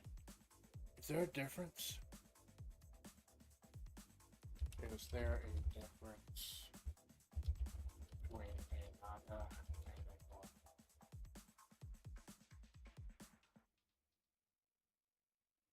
In mythology, there are distinctions between a Naga and a Gorgon. A Naga is a typically amphibious serpent, often such with Hindu folklore. On the other hand, a Gorgon is from Greek mythology, a female sacrifice. The hair, the living, like, not all the generations I did of Fortune actually had hair with the snakes. Like, I didn't try to have her have hair with, but I did. But sometimes the snakes just kind of appeared. Naga usually have more arms and also different mythos. Yeah, that makes sense. Thanks, James.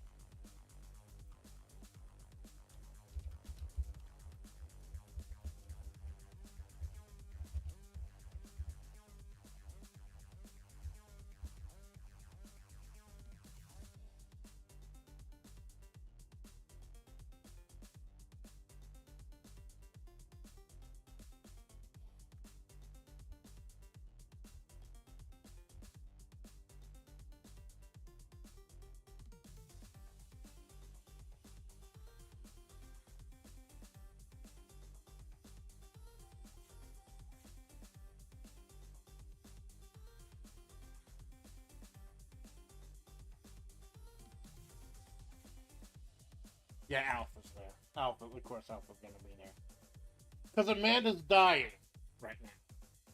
So, of course, Alpha, being Amanda from the future, is gonna remember that and know to come save Takeen so she can save Amanda.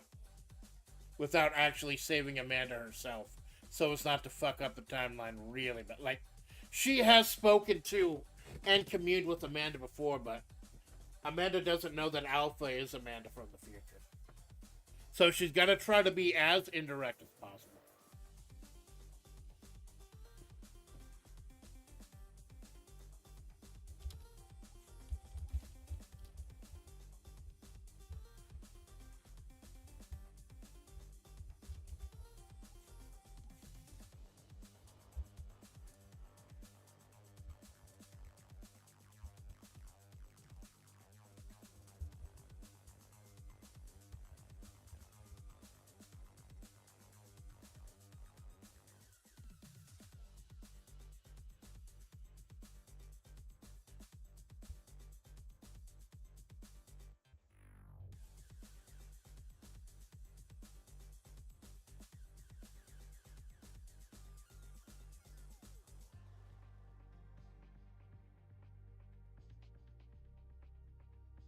I want to put another Amanda scene in there somewhere. Hint at what she's doing. That way when we get to actually what Amanda is doing when they meet up. Yeah, because the first part, the "so all of you" part, that was at the beginning of the fight scene. But I don't know if it'll break up the...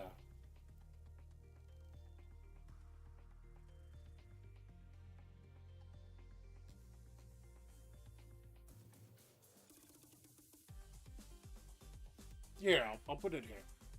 When it looks like all is lost for Takeen.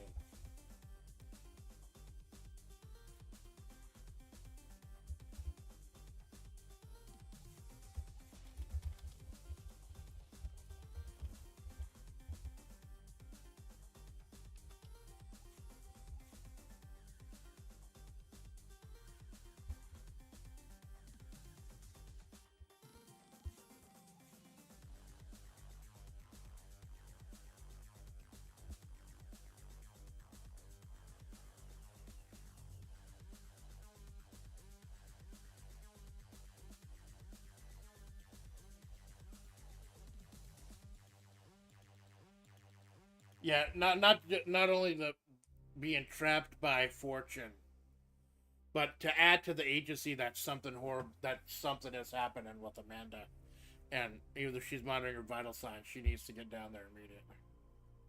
Not feeling the violent palpitations of her own frail heart.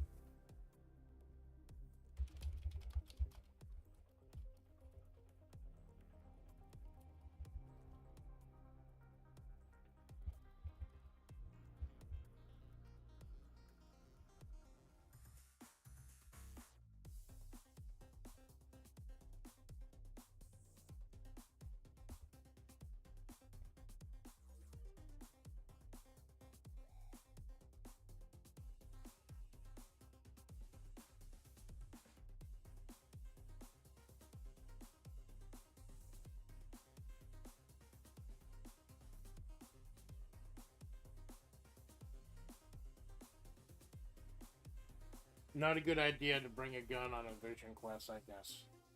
Kind of intimating that something horrible is going to happen down there.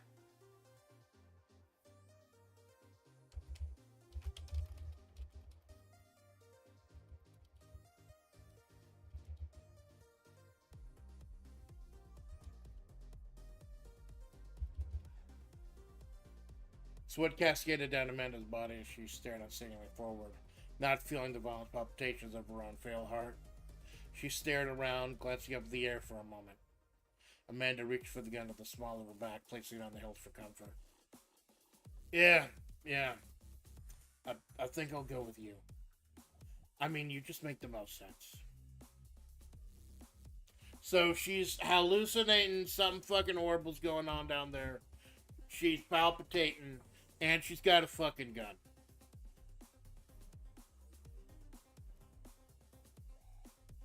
And then we cut right back to Fortune. Dry humping the king. Fortune almost touched Fortune almost touched Katine's lips. Could have been biting her tongue clear off. And then we get back to the foot with the Szechuan sauce. That didn't work, but it bought enough time for Alpha to show up.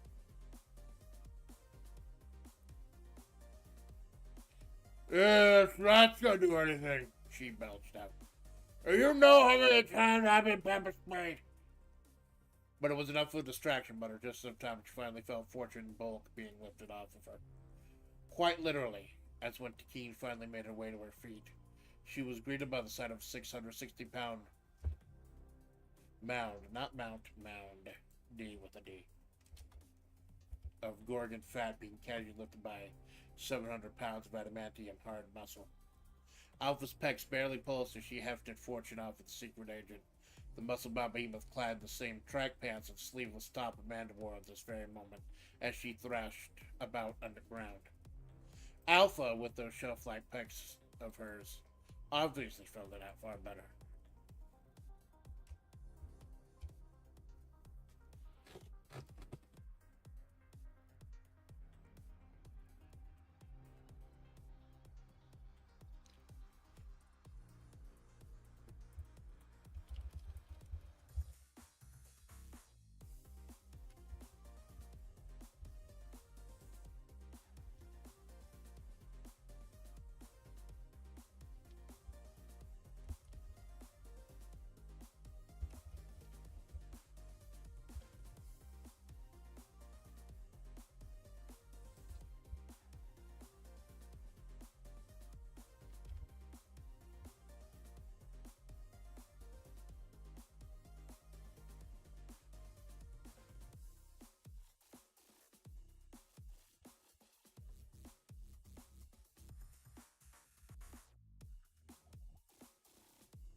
Keen probably knows. As someone who had been sent up forward in time, she probably knows that someone was sent back in time. Like, neither Takine or Alpha are supposed to exist right now. We don't know why Alpha is back in time. We don't know if it's the gods interfering as well. But we know that Takine was sent forward in time at this time.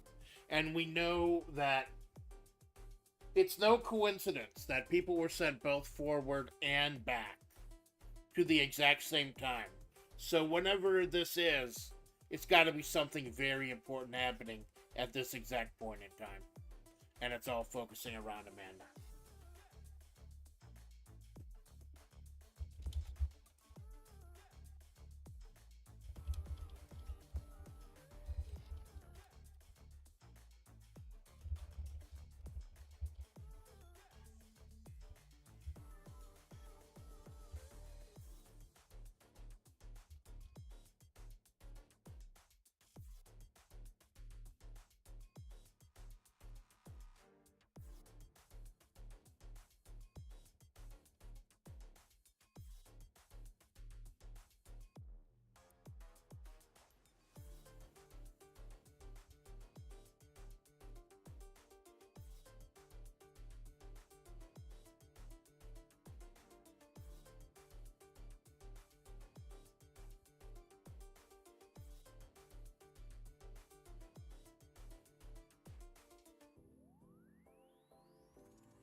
And Alpha's angry because she would have remembered. She would have remembered almost fucking dying and the revelation that happened while she almost fucking died.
Alpha, with those shelf-like pecs of hers, obviously filled it out, but Miles will go ahead and save. I think the fight scene is over. As soon as we get back into the tunnels, I'll switch back to the other BGM. But it was enough of a distraction, bought her enough time she finally felt Fortune the bulk being lifted off of her. Quite literally, as when Takeen finally made her way to her feet, she was greeted by the sight of a 666-pound mound of Gorgon fat being casually lifted up by 700 pounds of adamantium hard muscle. Alpha's pecs barely pulsed as she hefted Fortune off of the secret agent. The muscle-bound behemoth clad in the same track pants and sleeveless top Amanda wore at this very moment as she thrashed about underground. Alpha, with those shelf-like pecs of hers, obviously filled it out far better. Thank you, Takeen said brusquely. In reply, Alpha just handed Takeen a large bag of food and a couple of cans of Armor Palmer. I almost fucking died down there. At this, Takeen's eyes widened. She had her theories, but this was about the best confirmation she was going to get. So I was right. You're from... Fucking get down there! Alpha screamed angrily, shoving the bag into Takeen's face. The agent took the hand, grabbing the bag, and dashing out to the small sand-covered valve jutting out behind the Millennial Burger Joint. The profanities on Fortune's lips intermingled into a series of indignant grunts, to which the hulking Alpha replied by hurling the Gorgon to the far couch. You're not worth it, Alpha grumbled to herself. Only wish I got that back then.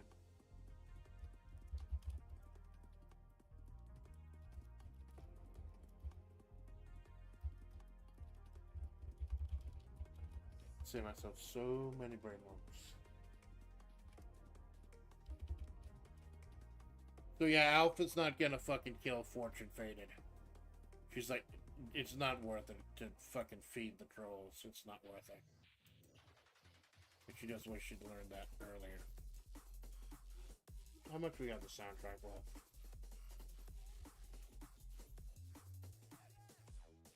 Holy shit! That was perfect, man! This is the last song, and there's like a minute left.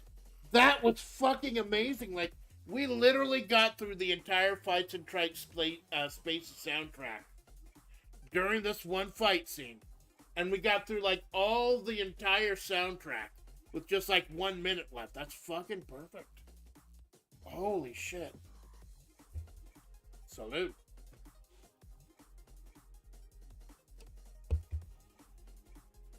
It wasn't much of a fight scene, but maybe I'll dedicate a stream to doing one big fight scene sometime. But yeah, that's the role that Fortune and the Rattlers are supposed to serve in this story. I haven't done Fortune yet. But yeah, they're just supposed to be evil. Just like cannon fodder type. Although I think I might do something more with Fortune or whoever might be above. Like, there's not supposed to be a quote-unquote leader to the Rattlers. Fortune's just like one of the most vocal people out there. So that's Fortune Faded. Nasty, slimy bitch.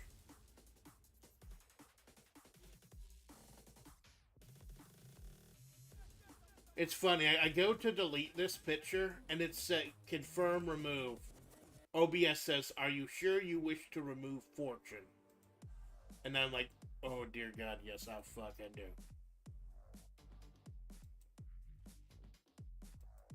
So that was fucking cool. And I didn't get claimed at all. So, like, the stream get muted or anything. So that was awesome, too. Yeah, that didn't even take as long as I thought it would. Like, I was worried I might not have enough time to get to, like, the revelations or anything. I think that whole fight scene took, like, an hour. A little over an hour.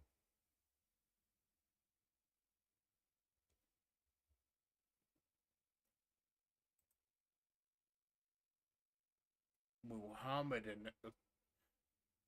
spell check can be fucking weird sometimes. So we've established Fortune, nasty fucking bitch, and her henchman.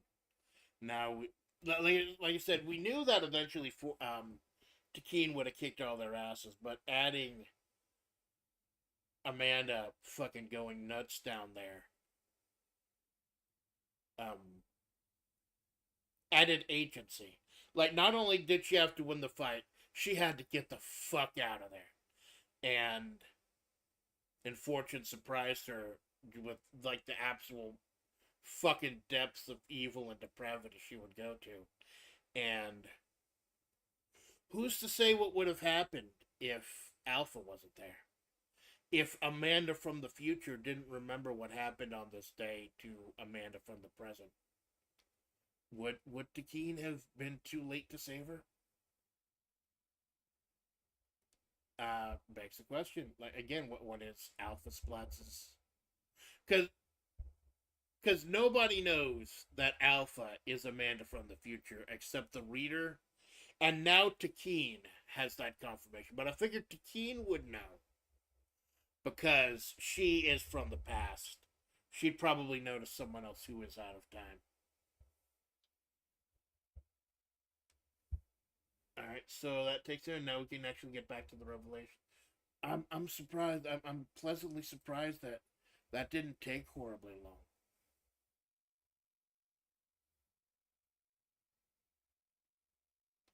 Now we can get to the actual stuff I wanted to reveal.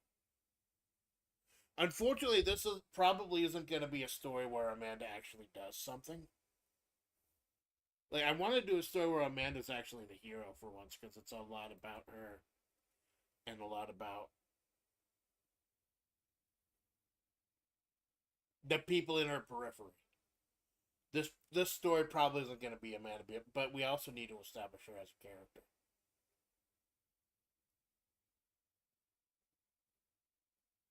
Okay, so go ahead and turn on the old BGM. Because now we're back in the tunnels. Now we're back in a sacred place.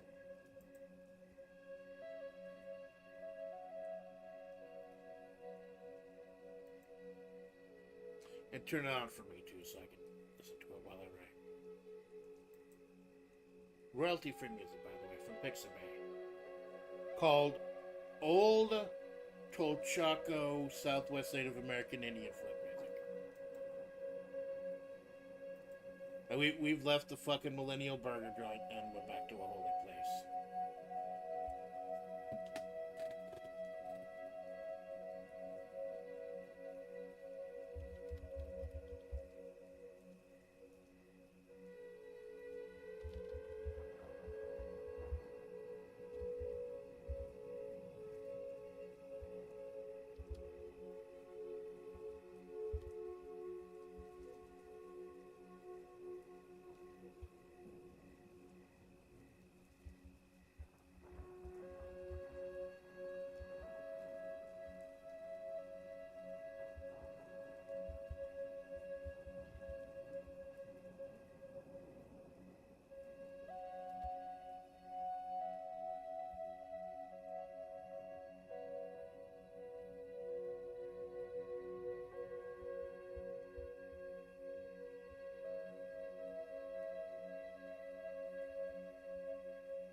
A vision quest. That's exactly what it was supposed to be, a vision quest.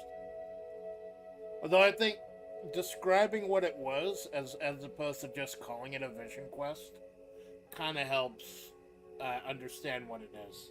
Because just straight up calling it a vision quest and then explaining what it's supposed to be, I don't think that would have worked as well.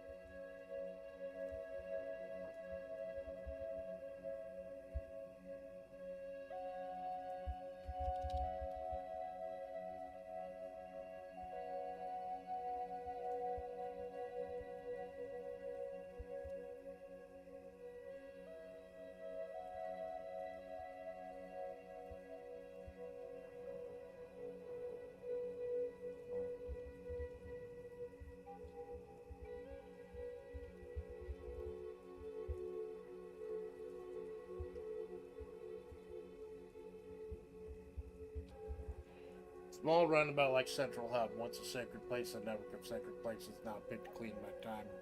It was quiet when Takeen finally made her way back there. It had been only a couple of hours since Amanda had started on her vision quest, and already Takeen was worried she'd lost a potential asset. Although she'd apparently made one in Alpha. The clattering of Takeen's heels against the ancient stone gave way to another clacking sound Takeen couldn't quite place. The Rattlers are not down there. This is a sacred place. The Rattlers wouldn't have found the place. Unless one of them actually saw someone entering one of the places. Or made their way to Sand Ruby's cave. But usually that's guarded by those on the edge of town. The cult. I am honestly shocked at how much I got done in 3 hours. I think I might be able to get what I want to done before Ocean Push tonight.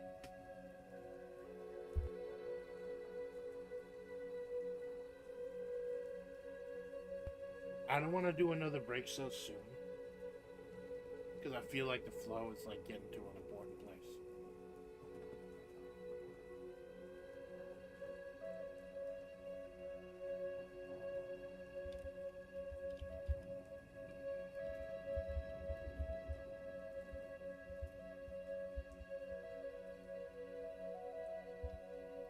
I'm just gonna call it the roundabout right now. I'm gonna call it like a throne room or something like that.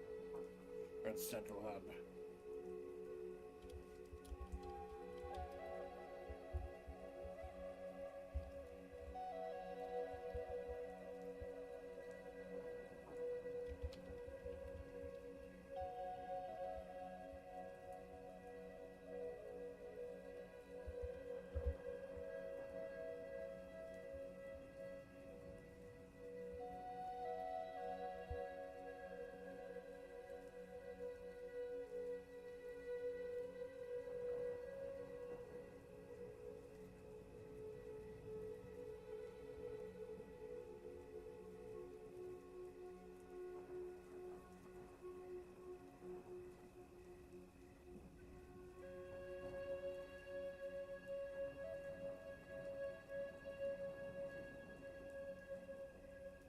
The Desert Celeron, for those of you who don't remember early on, I had a shitty little Celeron that I owned like many years ago that wasn't nearly strong enough to do fucking anything on today's internet. But it's there as like kind of a super emergency backup type of thing. Like I wouldn't be able to stream from it, but at least I'd be able to update you on things if something fucked up with this one that I used regularly. Shit, I need to probably do some computer dusting. I need to get some dusting. Fucking clean all this shit off.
I do that. This happens to me. Like you've seen it a couple of times today. Where if I'm going, I don't notice anything else. I'm just fucking going. I wanted to show Amanda in her element. It's me in my element. Just fucking wailing away at the keys. The small roundabout like Central Hub, once a sacred place in a network of sacred places, now picked clean by time, was quiet when Takeen finally made her way back there. It had been only a couple of hours since Amanda had started on her vision quest, and already Takeen was worried she'd lost a potential asset, although she'd apparently made one in Alpha. The clattering of Takeen's heels against the ancient stonework gave way to another clacking sound Takeen couldn't quite place. Takeen, in pain and on the defense, came to the Central Hub prepared to see Amanda writhing and twitching, and maybe she's writhing in pain. Writhing and twitching in pain, bathing in a pool of her own sweat. Instead, the roadkill woman was cross-legged on the stone floor, 250624, violently tapping away at the desert celeron. Words flew by as Amanda, truly in her element, stared unblinkingly at the screen. Takeen looked over her shoulder, seeing the flurry of words, and sighed with a smile, gently setting the bag down at Amanda's side. The clink of the Arnold Palmers against the stone seemed to grab Amanda's attention, but only for the briefest of seconds as she went right back to writing. I have to remind myself to talk when I do these streams sometimes, especially when I'm bouncing ideas off of y'all. If it's just one of these special streams where I already have the idea in mind and going with like 80% what I already want to do, I do have to remind myself to talk and to check chat and everything, because like I get fucking going. I get fucking into it for writing. Hours passed. Hours have passed, holy shit. Like, luckily, Mollington at 2 p.m. today.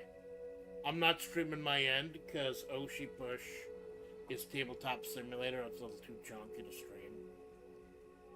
So, I'm just gonna be like, he's gonna be the one filming it, quote unquote. Hours passed.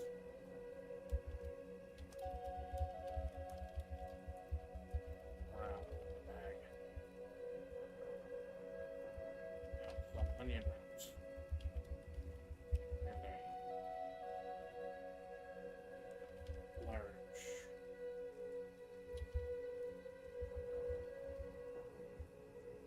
cheddar cheeseburger with, what do I like on my burger? What do I, the author, like on my burger? I like crispy onions and I like mayo. I'm a basic bitch. Southwestern man.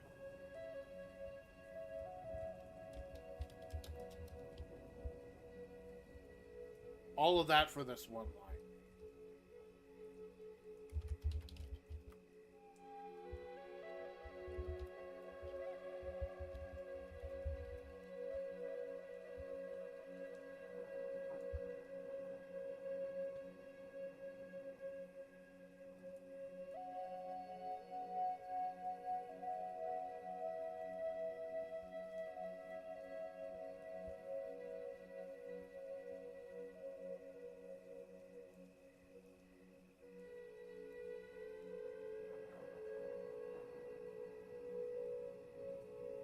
This is my favorite. How did you know?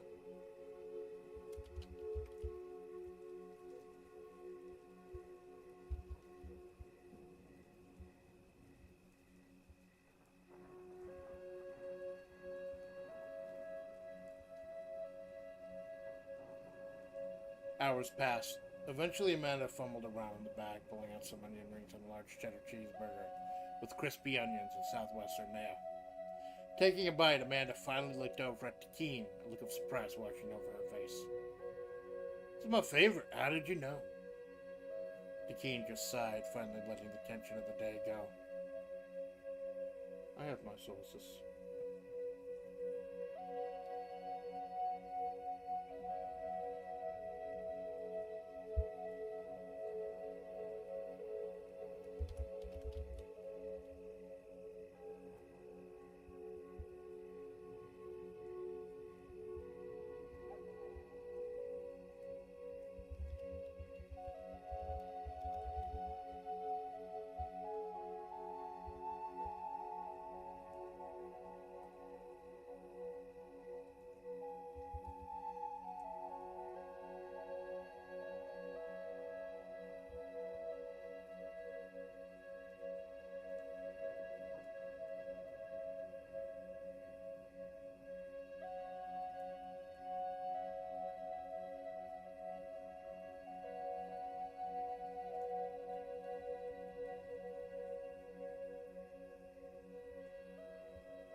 Tapping in silence continued. Eventually, Amanda saved the file and laid on her back, her spine making violent cracking noises as she tried to alleviate her pain against the solid stone. It's done. How many days was I down here? Not counting the amount of time we spent typing? 90 minutes. Yeah, Amanda thinks she's been down there forever in isolation and fucking craziness and shit. No, she just fucking, it was like not even 2 hours.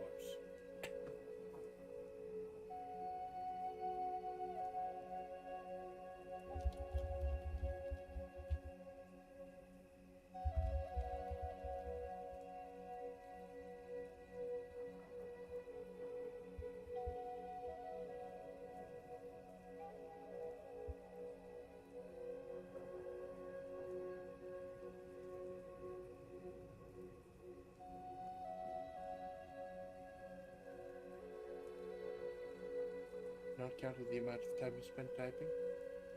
90 minutes. This is a record. You must have been very open to what the goats wanted to say. I do Takeen with a little bit of British.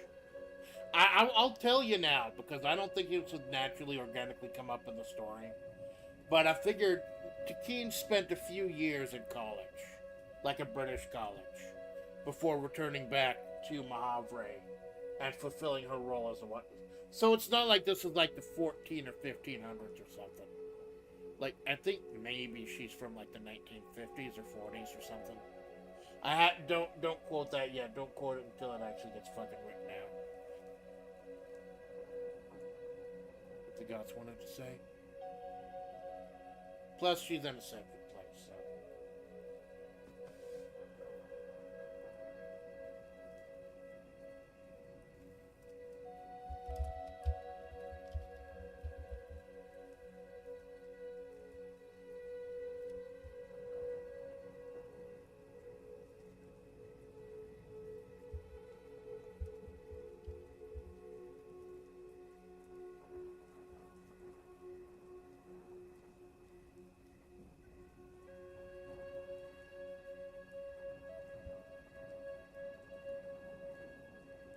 So, what did you learn?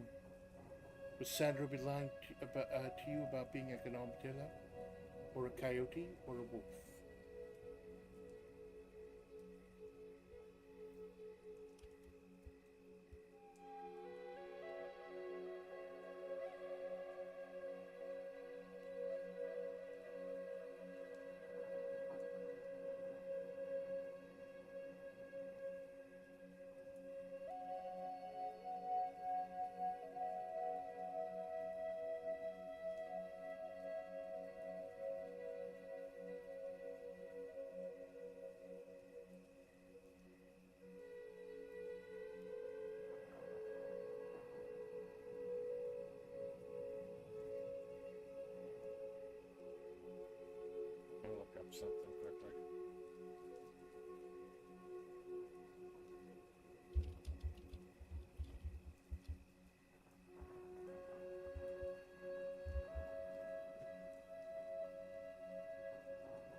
tapping in silence continued.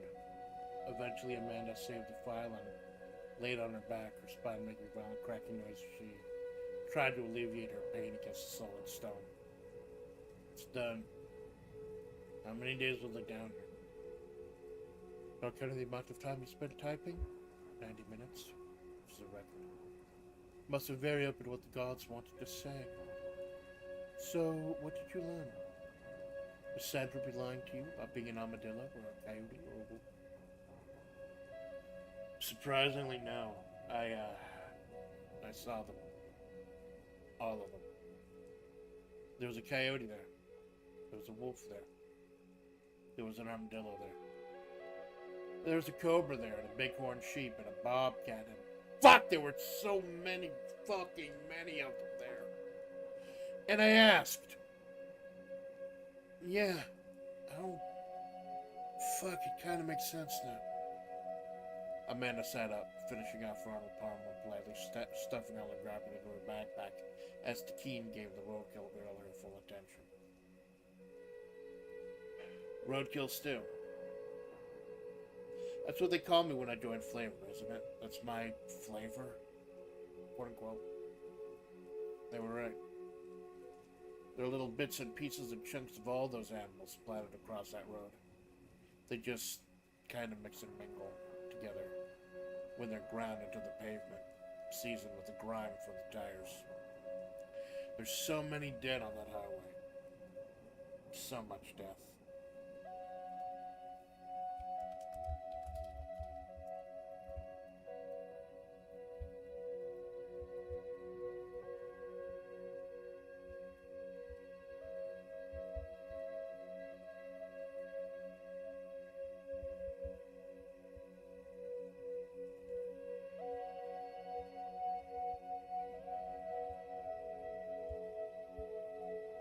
I've talked about this before.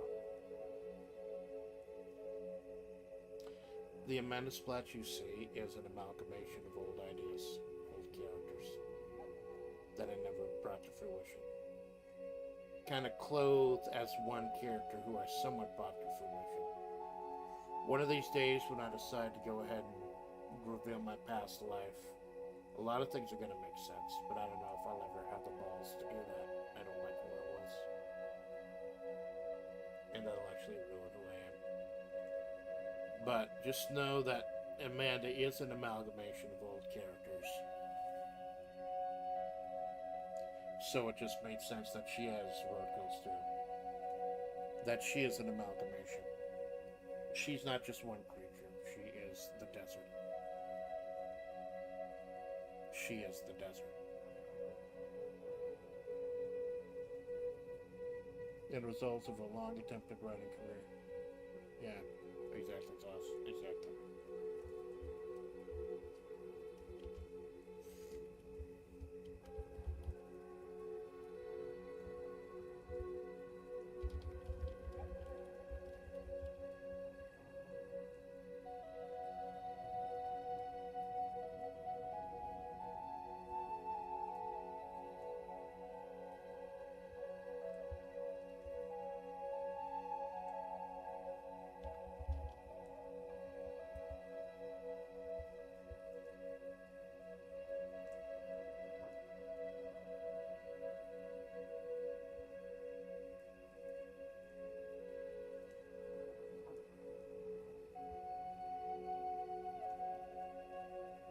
He nodded and nodded, slowly making way over to Amanda and hugging the touch-starved woman, comforting her and almost immediately gritting with the sweat that clung to her body.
Sorry if I don't talk a lot during this part.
Yeah, I did.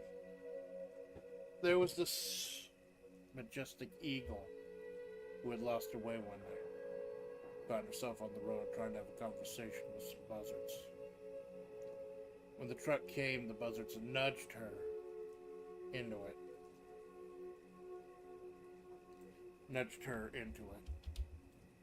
As the truck crashed into the distance, the buzzards start eating right from her fresh corpse.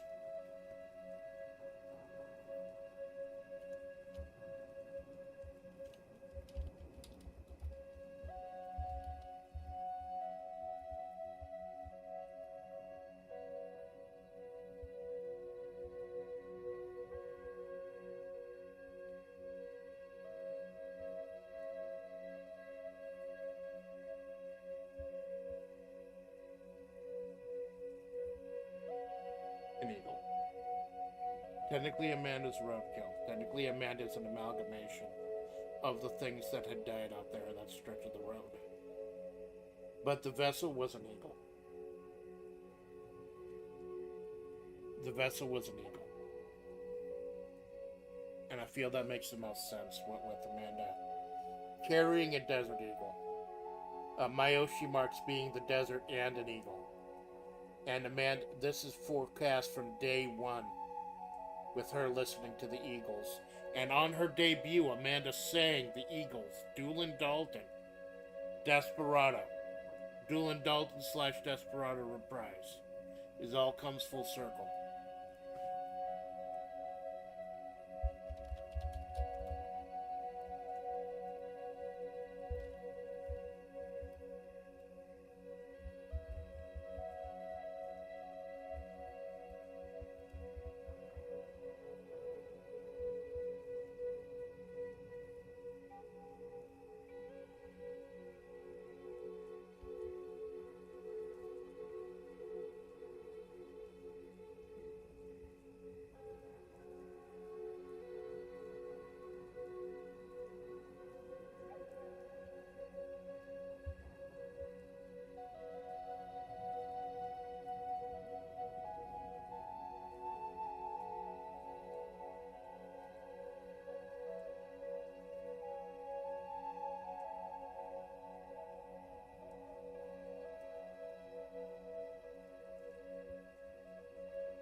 There was this majestic eagle that lost her way one night. Found herself on the road trying to have a conversation with some buzzards. When the truck came, those buzzards nudged her into it, and as the truck crashed into the distance, the buzzards started eating right from her fresh corpse. He nodded, letting go of Amanda. So an eagle then? Those fucking buzzards. Just wanted to talk to them. Those fucking buzzards! He just wanted to talk to them! He was trying to be friendly! They let her get massacred! Picked her clean! Or they tried to. If she didn't start changing, he didn't start moving. The night that it happened, right? Being asked.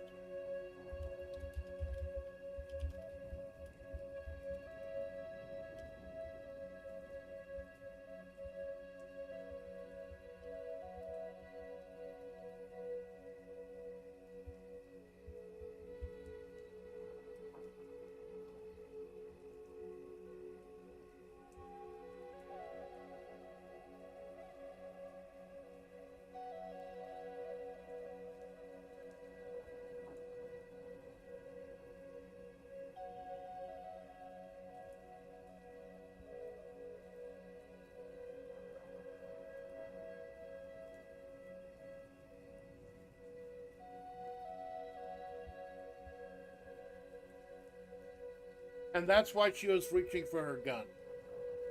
That was during the second fight, break in the fight scene. Why, when she was talking to the eagle, that's why Amanda reached for her gun. Because she carries a desert eagle. And she was coming to grips with the fact that she is, in fact, the desert eagle.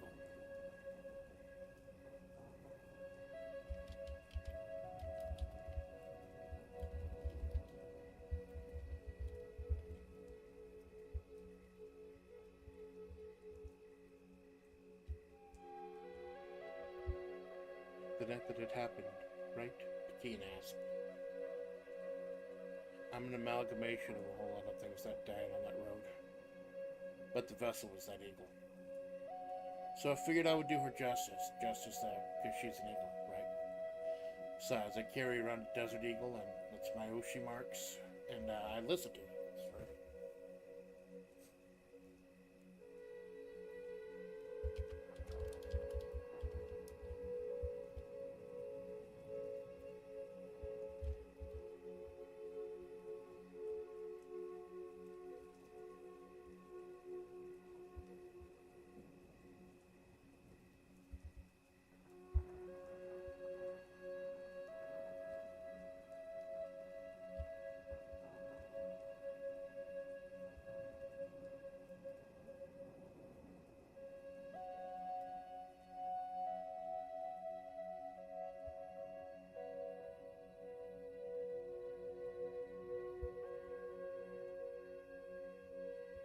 You don't need my validations for those choices, Desert Eagle. You've obviously been very open to what the gods had to say.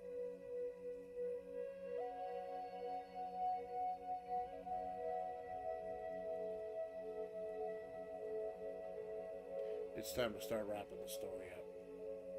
Didn't take nearly as long as I thought it would. I was worried I wouldn't get done in time. Might have enough time to have lunch first. But that was a big revelation, yes. Technically, Sand Ruby wasn't lying. She detected a coyote. She detected a wolf. She detected armadillo. She detected a lot of things because she's an amalgamation of all the things that died on. Because Public Works isn't going to clean up a road in the middle of the fucking desert in a cursed, eldritch cursed place. The government's not going to fucking clean the road. Bring out a big old tanker of Coca-Cola and go, no, stuff is going to get ground in. Stuff is going to become part of that fucking pavement. But the catalyst was the eagle. The eagle being run over by the isekai truck that promptly crashed and was sitting out there burning for like a decade.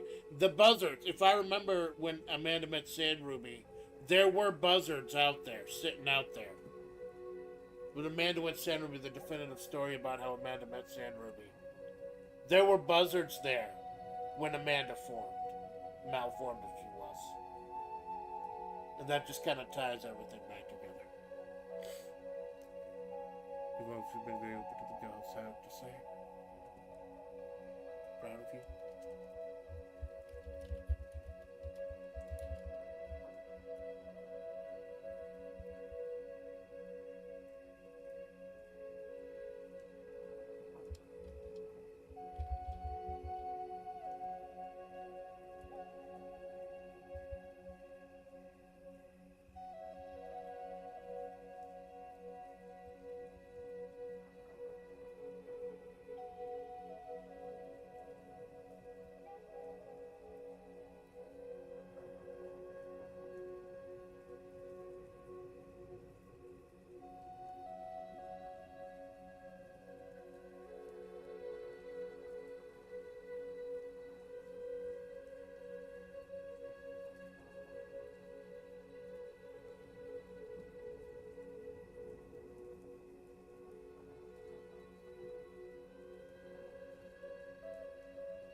Amanda sighed, feeling the weight of the world pressing down on her chest. One day she'd have the peck she'd need to support it, but for now, she packed her things Made sure she left no traces of the garbage in the sacred place, and let the key and get her back out. Do a very brief prologue, a brief epilogue. But I think we can go ahead and cut the old BGM now. Go back to my normal BGM.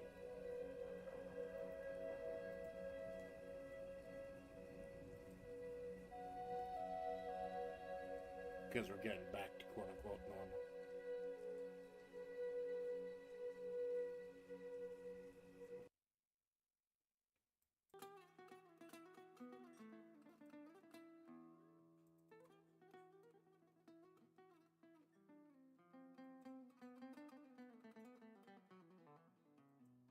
Let me bring up my current BGM. Go to their downloads folder.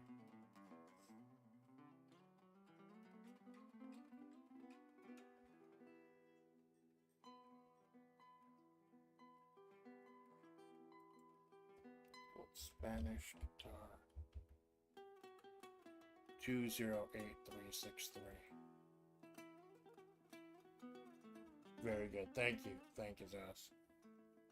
It's high praise coming from you, a man who is familiar with lore and writing. I'm just pulling up my old BGM so I can listen to it. There we go.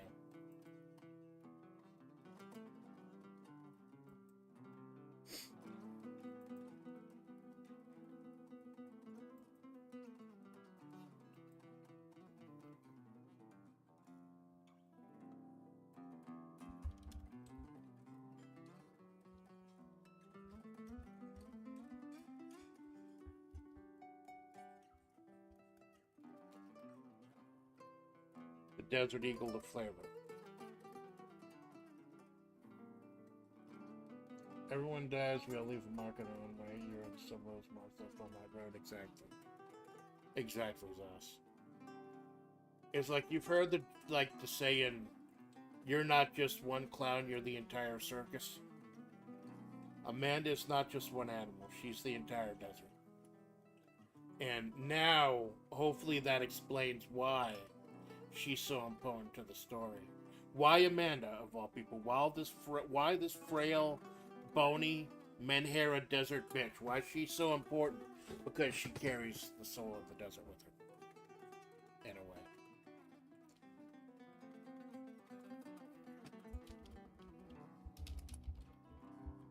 Okay.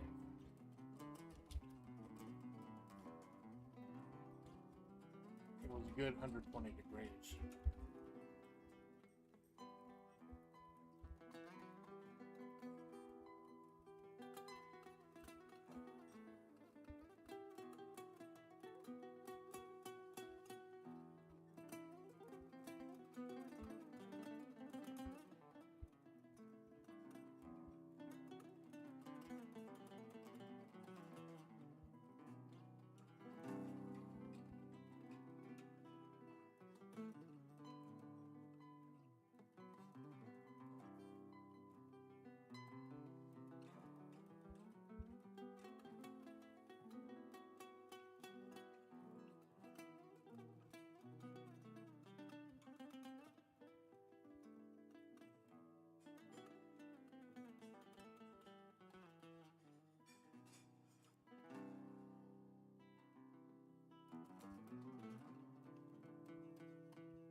I'm not gonna establish her. I don't even know if I'm gonna use her.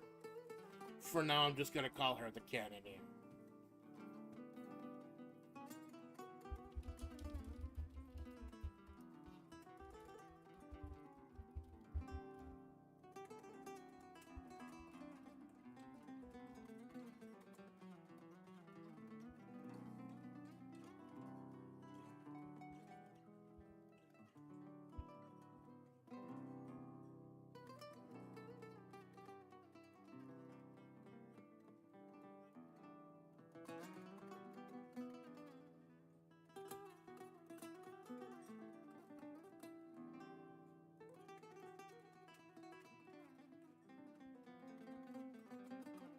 My vision's blurring a little bit. I'm gonna be a little fucked up doing ultra push today. I'll admit.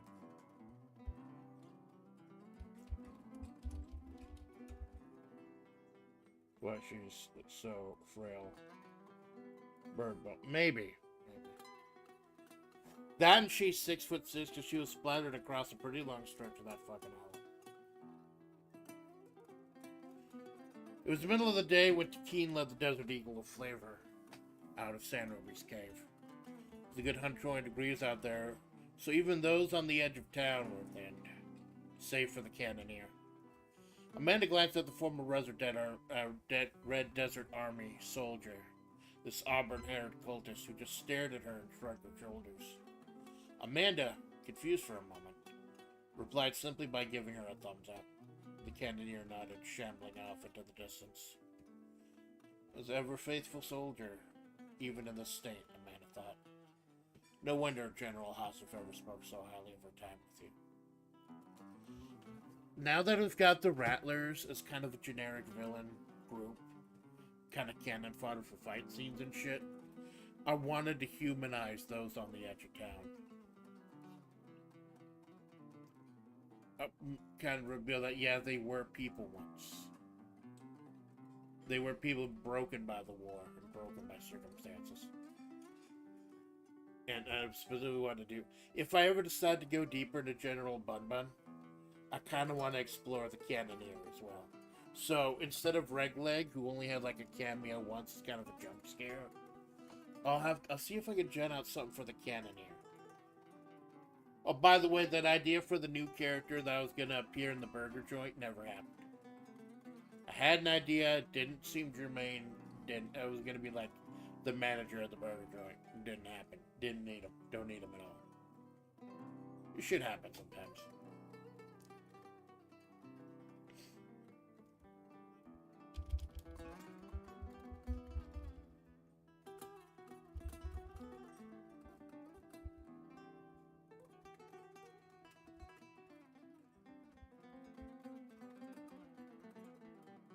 What car does James Bond drive? What kind of car James Bond drive? Ashton Martin DB5. He runs. Why the fuck not, man? Why the fuck not? It's Ashton Martin DB5.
It was the middle of the day when Keen let the Desert Eagle of flavor in a Sand River's cave. It's a good 120 degrees out there, so even those on the edge of town then, save for the cannoneer. Amanda glanced at the former Red Desert Army soldier, the sovereign-haired cultist, who just stared at her and shrugged her shoulders. Amanda, confused for a moment, replied simply by giving her a thumbs up. The cannoneer nodded, shambling off into the distance. An ever-faithful soldier, even in this state, Amanda thought. No wonder General Hassenpfeffer spoke so highly of her time with you. Amanda slid into the back seat of Keen's Aston Martin DB5, buckling herself in. Remember, she heard Keen say from the front seat, as happy as I am for you, I didn't do this out of charity.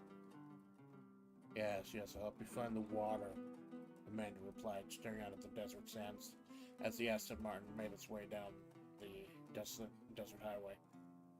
Amanda just stared, wondering what else, who else, had been claimed by those roads. I owe it to you, and I owe it to them. This was their second place, too.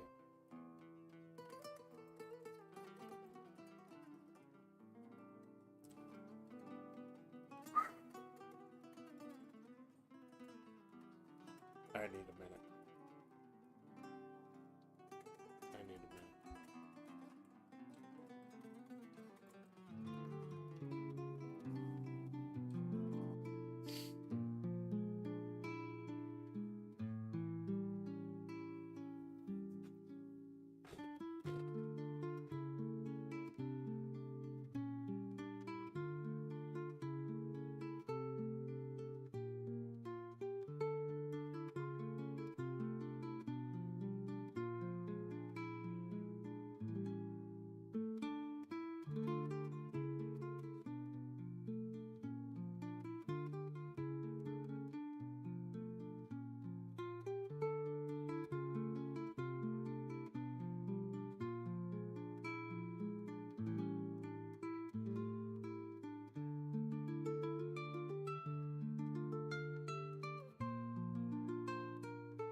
Alright, I'm back.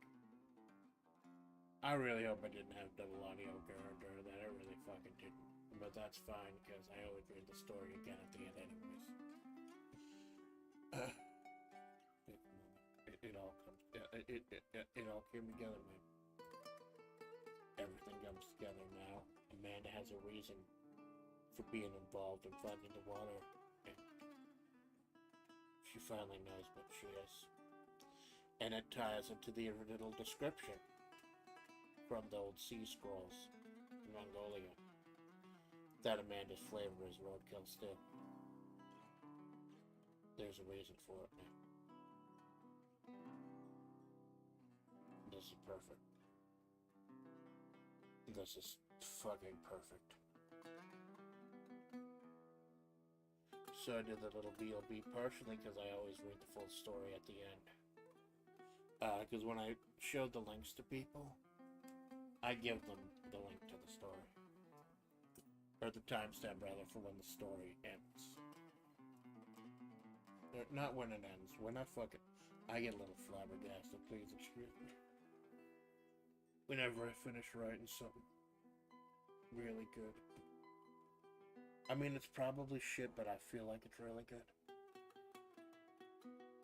Because I finish it and then I gotta get back to reality. I'll leave this world I created and hop back into the real one where I have to touch sand. Fucks me up a little bit. Just like a moment alone. So like I do every time I write, I'm going to go ahead and do the story. Read the full story, start to finish. Not only for like anyone who might get the link who wasn't here live, but it helps me go over, like, see if there's any continuity errors or anything.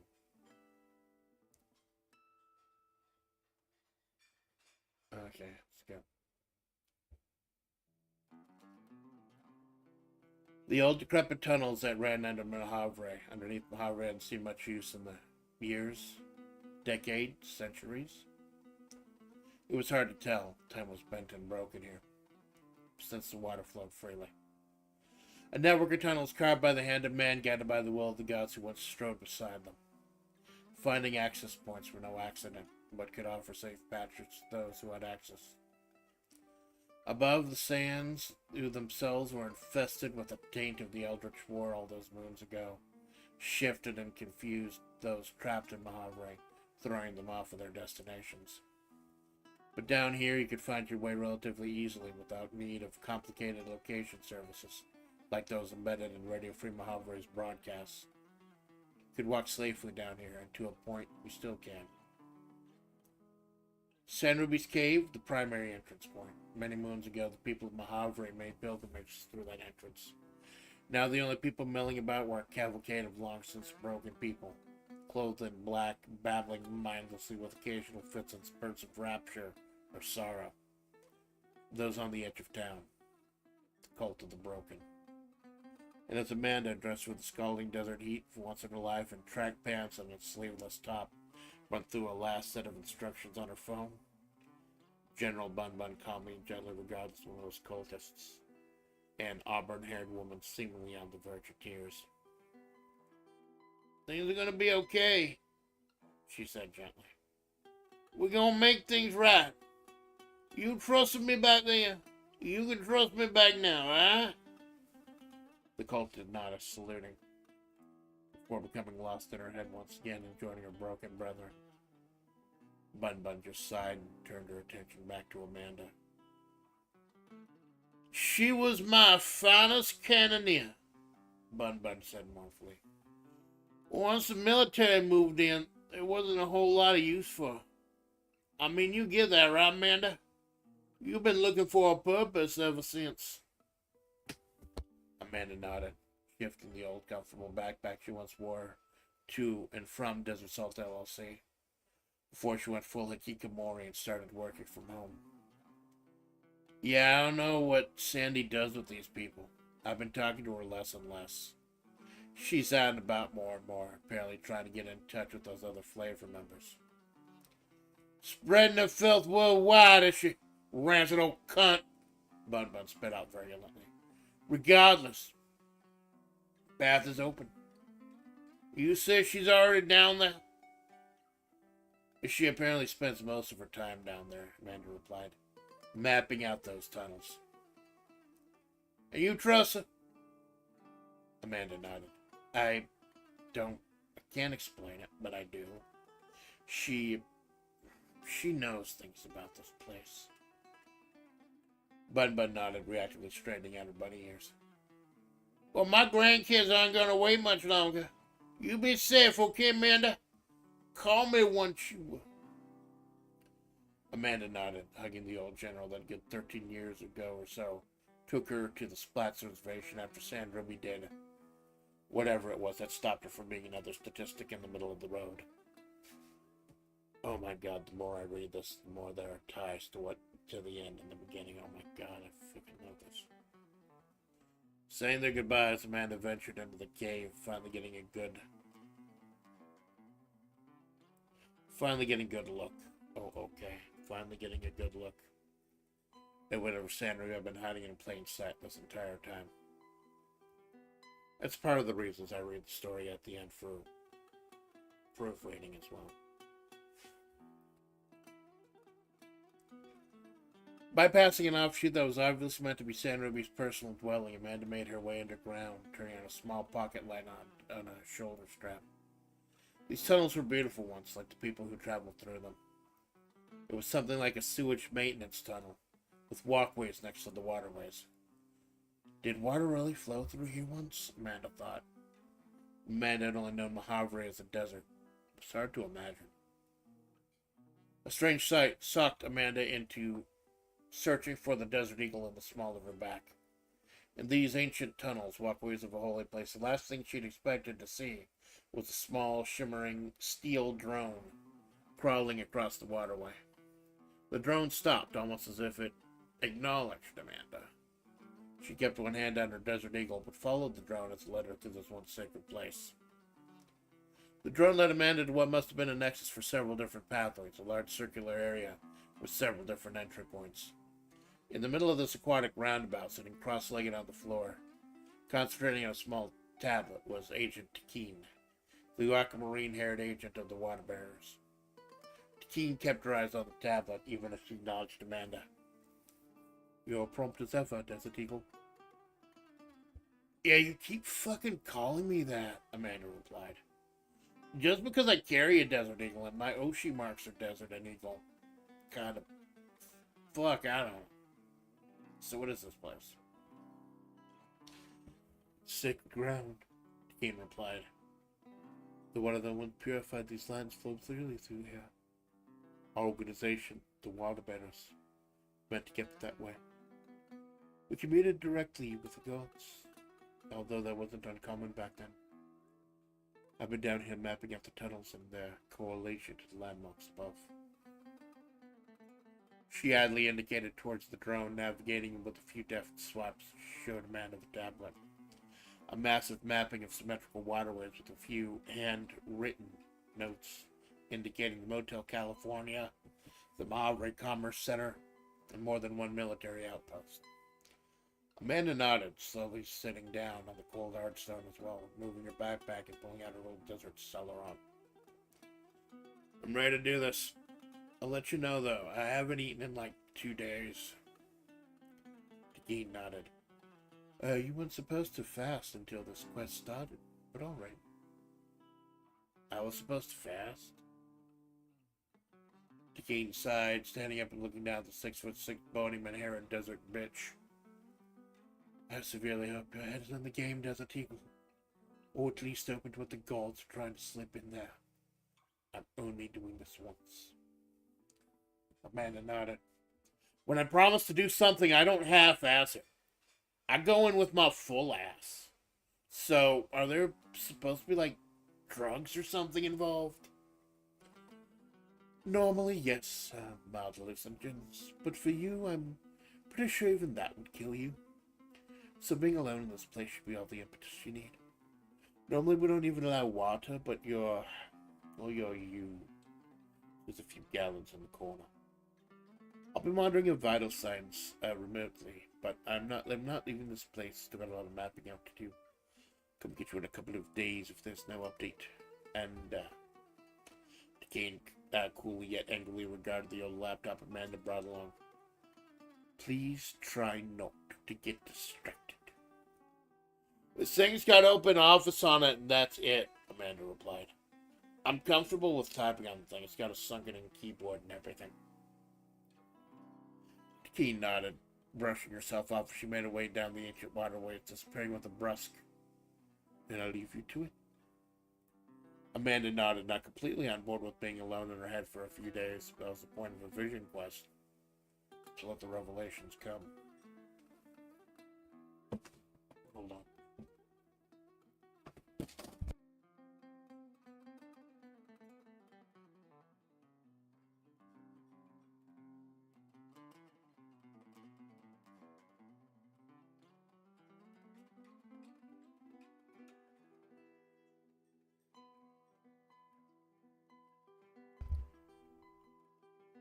Time passed, and while she hadn't heard back from Amanda, according to her vital signs, she was still alive. So the water bearer, taking one of the various exits, made her way topside into the blistering desert sands. She wasn't upset that people built above these old waterways. In fact, they were meant to nourish the land and people topside, while her people monitored things below. And as such, Takeen found herself nourishing at a millennial burger joint.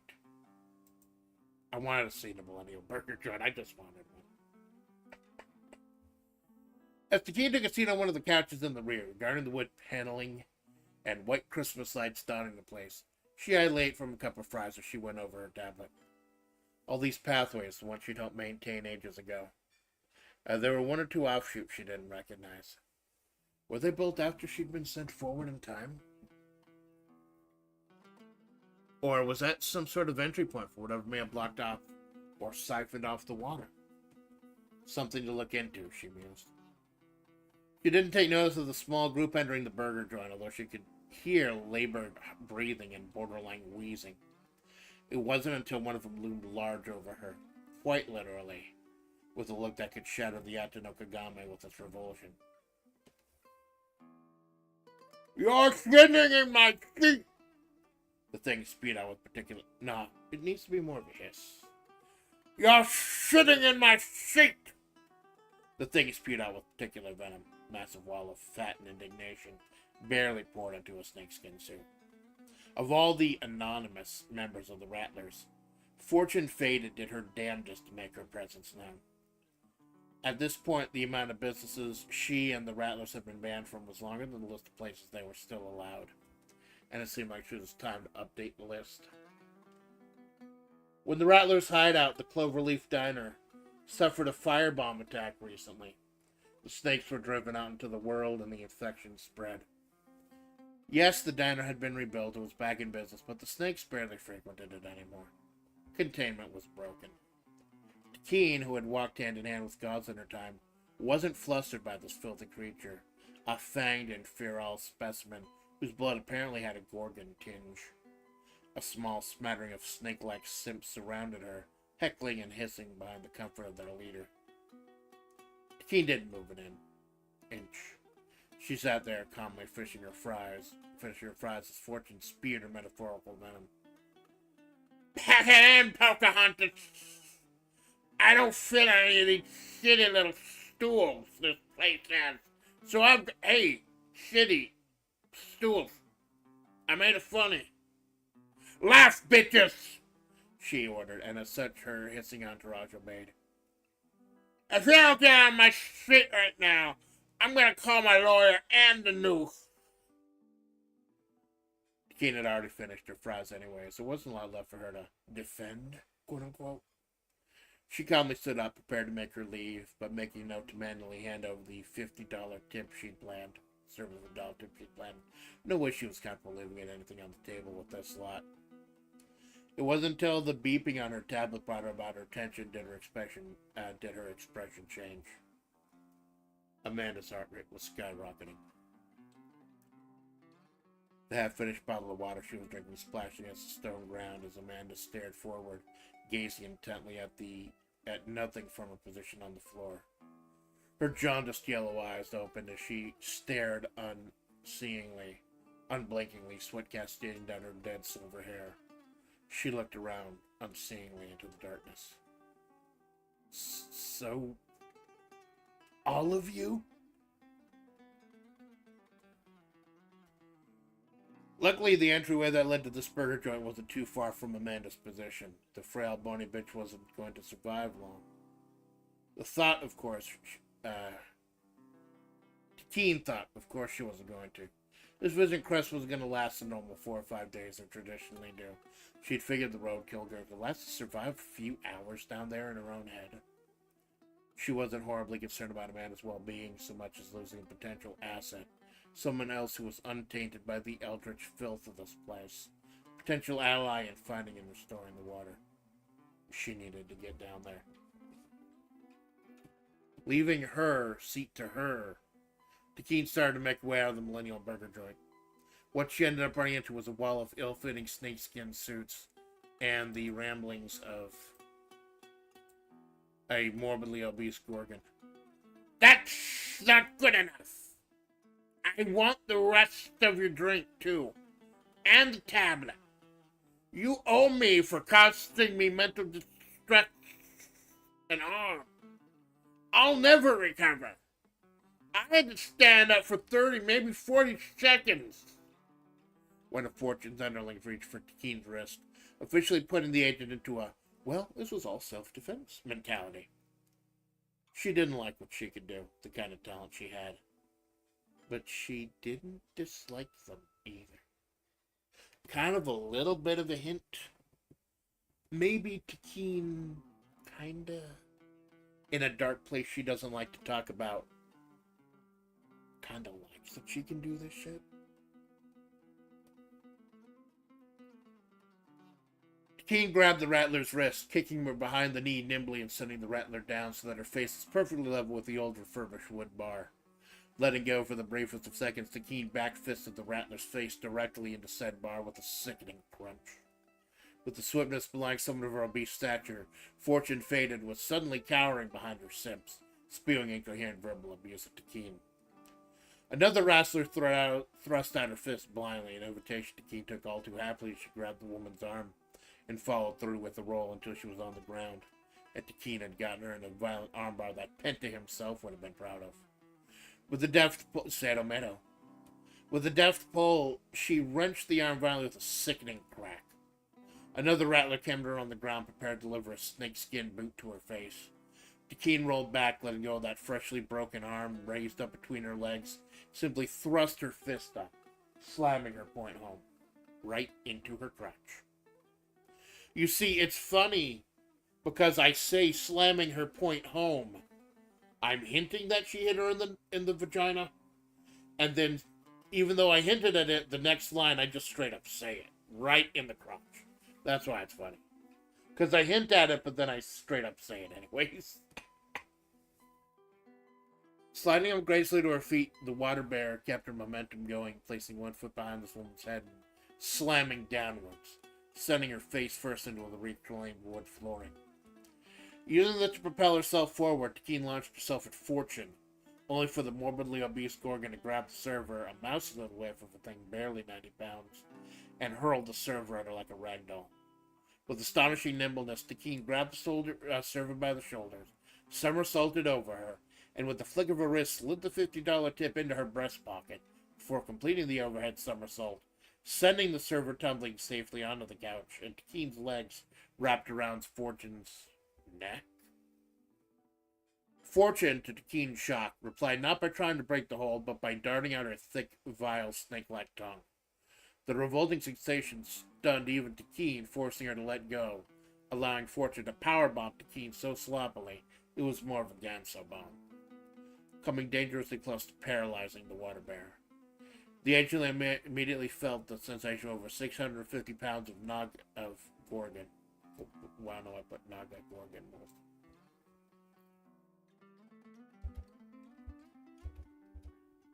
Over 650 pounds of Gorgon bulk slamming down on top of her, immobilizing her. She felt Fortune's hot, filthy breath in her face.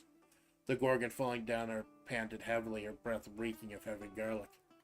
Apparently she had eaten before coming to the restaurant. "I'm a hamburger pound of flesh," Fortune vomited out.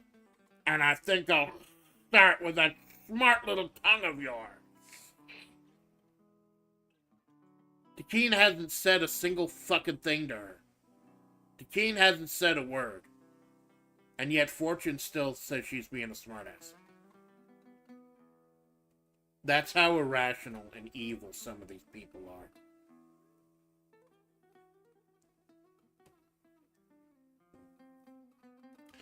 Sweat cascaded down Amanda's body as she stared unseeingly forward, not feeling the violent palpitations of her own frail heart. She stared around, glancing up in the air for a moment. Amanda reached for the gun at the small of her back, placing it on the hilt for comfort.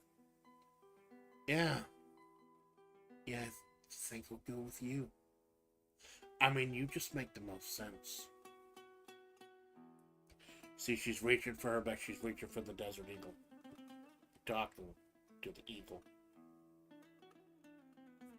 Fortress almost touched Takeen's lips, attempting to bite her tongue clear off. Takeen, in desperation, grabbed a bottle of Szechuan sauce that had fallen off one of the reclaimed tables, spraying it hard enough to dislodge the seed that had gotten stuck on the nozzle, and driving the sauce directly into her eyes and open mouth. Fortune, for her part, didn't seem fazed. "All right, like that's going to do anything," she belched out. "Do you know how many times I've been pepper sprayed?" But it was enough of a distraction, muttered, just enough time as she finally felt Fortune's bulk being lifted off of her. Quite literally, as when Takeen made her way to her feet, she was greeted by the sight of a 666-pound mound of Gorgon fat being casually lifted by a 700 pounds of adamantium-hard muscle. Alpha's pecs barely pulsed as she hefted Fortune off at the secret agent. Her muscle-bound behemoth clad in the same track pants and sleeveless top Amanda wore at this very moment as she thrashed about underground. Alpha, with those shelf-like pecs of hers, obviously filled it out far better. Thank you, Takeen stated brusquely. In reply, Alpha just handed Takeen a large bag of food and a couple of cans of Arnold Palmer. I almost fucking died down there.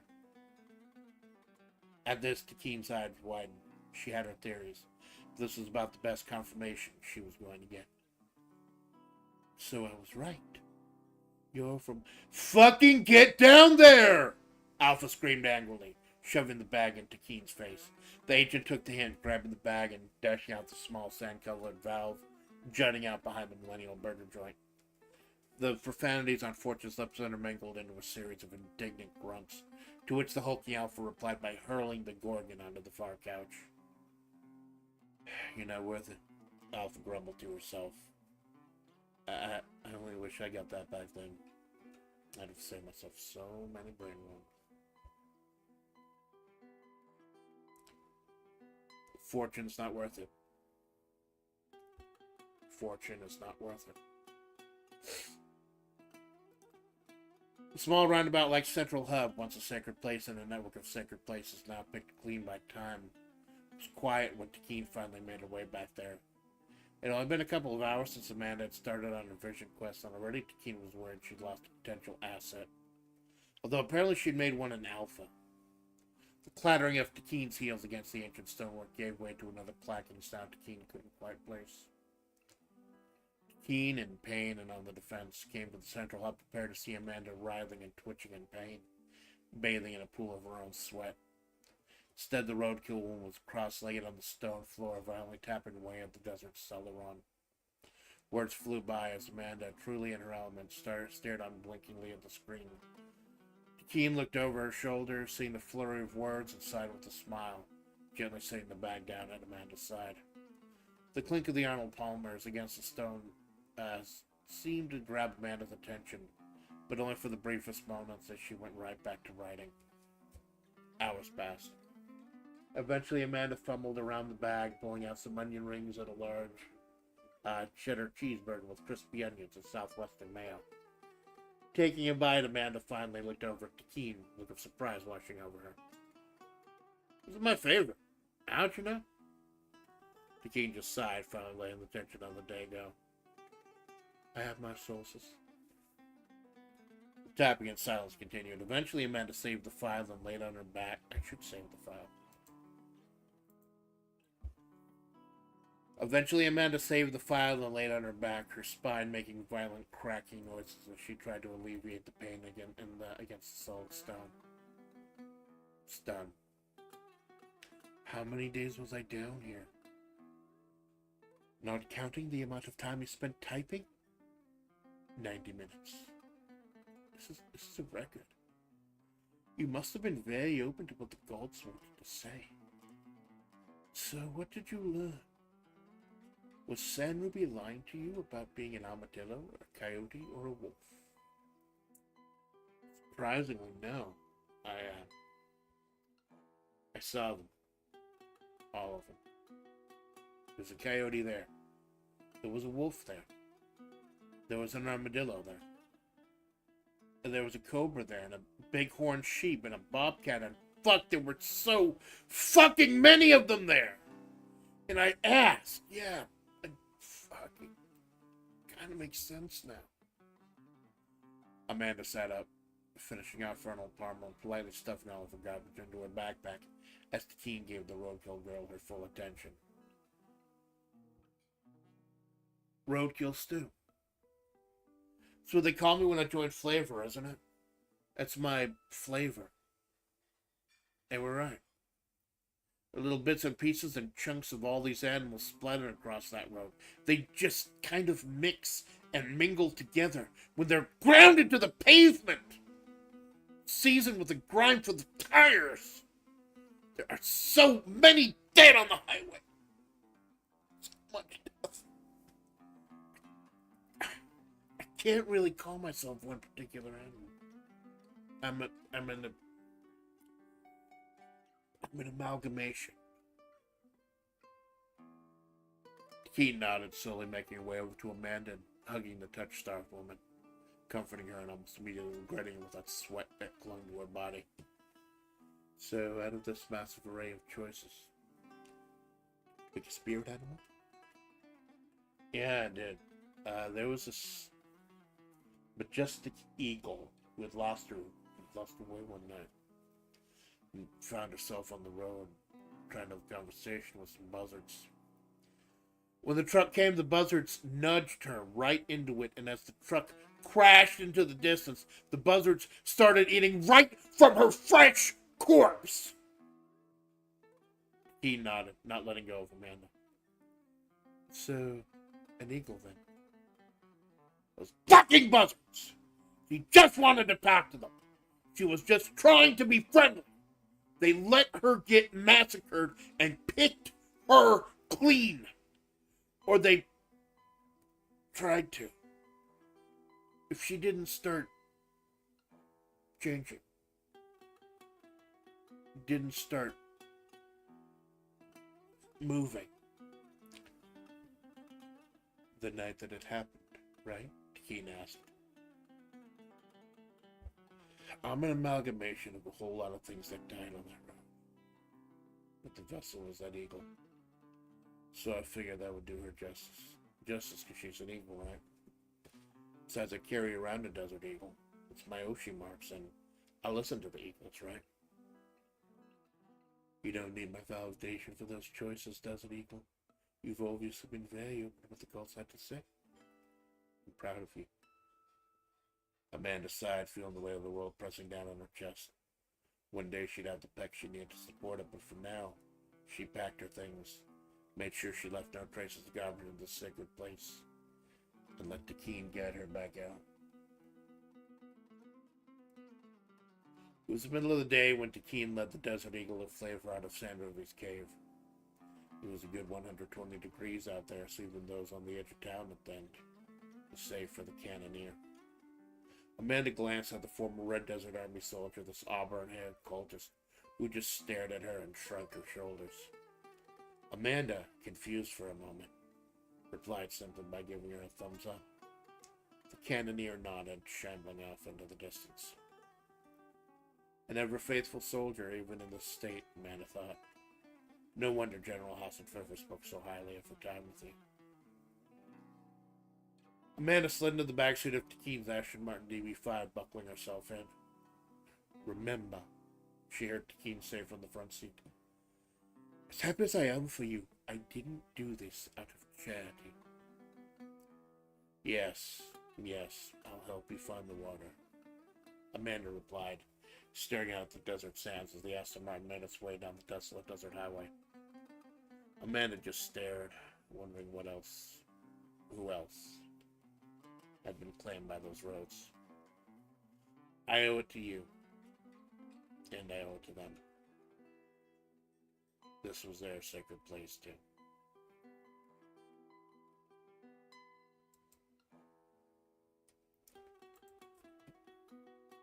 I honestly don't think that could have gone any better. Give me a moment.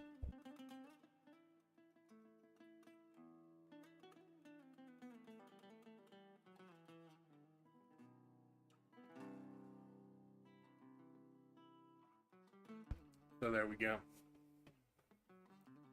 I was able to accomplish everything I needed to and more in just like 4.5 hours. Still got enough time to like catch a quick nap and then do a ocean push with Mollington. This is why I love writing. Crafting this world and being able to stitch the desperate parts together to make a roadkill still. And Amanda is that roadkill still. Now it's Canal. The Desert Eagle of flavor. I'm gonna start using that today.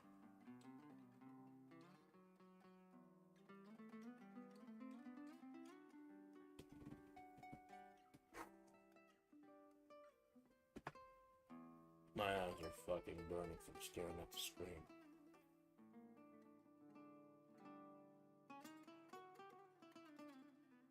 I'm gonna call it a day. Get a quick nap, have something to eat before Wellington at 2. James, thank you for stopping by. Malone, thank you for stopping by. Choco, thank you for stopping by. Darren, thank you for stopping by. Zoss, thank you for stopping by. I think that's it. Lurkers, VOD watchers, second screen saints. Any members of the new communities that have joined recently.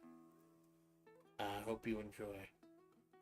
Whenever I set out on a new journey or a new group, I like to do something nice and comprehensive. I think this is as comprehensive as we're gonna go. Dead Mac would be a dual deagle. Hey Dead Mac, thank you for stopping by. I don't know what that fucking is.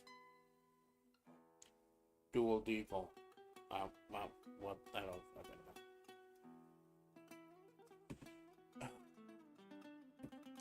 So, no wrap-up show tonight, even though I kind of want to do one now. I think I'm just going to be doing the wrap-up shows every other week. Because I have a nice, huge chunk of time. And if I want a Zatsu, I'll bust out Power Wash Simulator. That was a lot of fun. Zatsu number 1, that was a hell of a lot of fun. And just a blank, free throwing, do nothing, go nowhere fucking Zatsu. That's not my style, though. I go in a stream with an agenda. I go in there with a plan. And instead of being worried that everyone who's more successful than me and doing far better than me in this world is doing things a different way, that maybe what's wrong is me doing things a certain... No.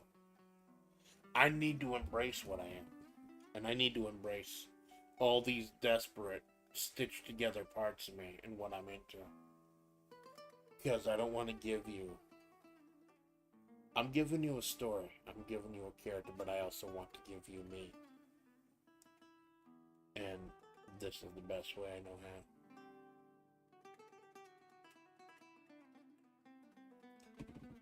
2 p.m. Montan's channel, Oshis. And your faithful Amanda Splatts, the Desert Eagle of Desert Eagle of Flavor. Maybe Hololive one day, maybe someday, who knows. But for now, I am your faithful Amanda Splatts, the Desert Eagle of Flavor. It's the Amanda Splatts part. Thank you. Thank you.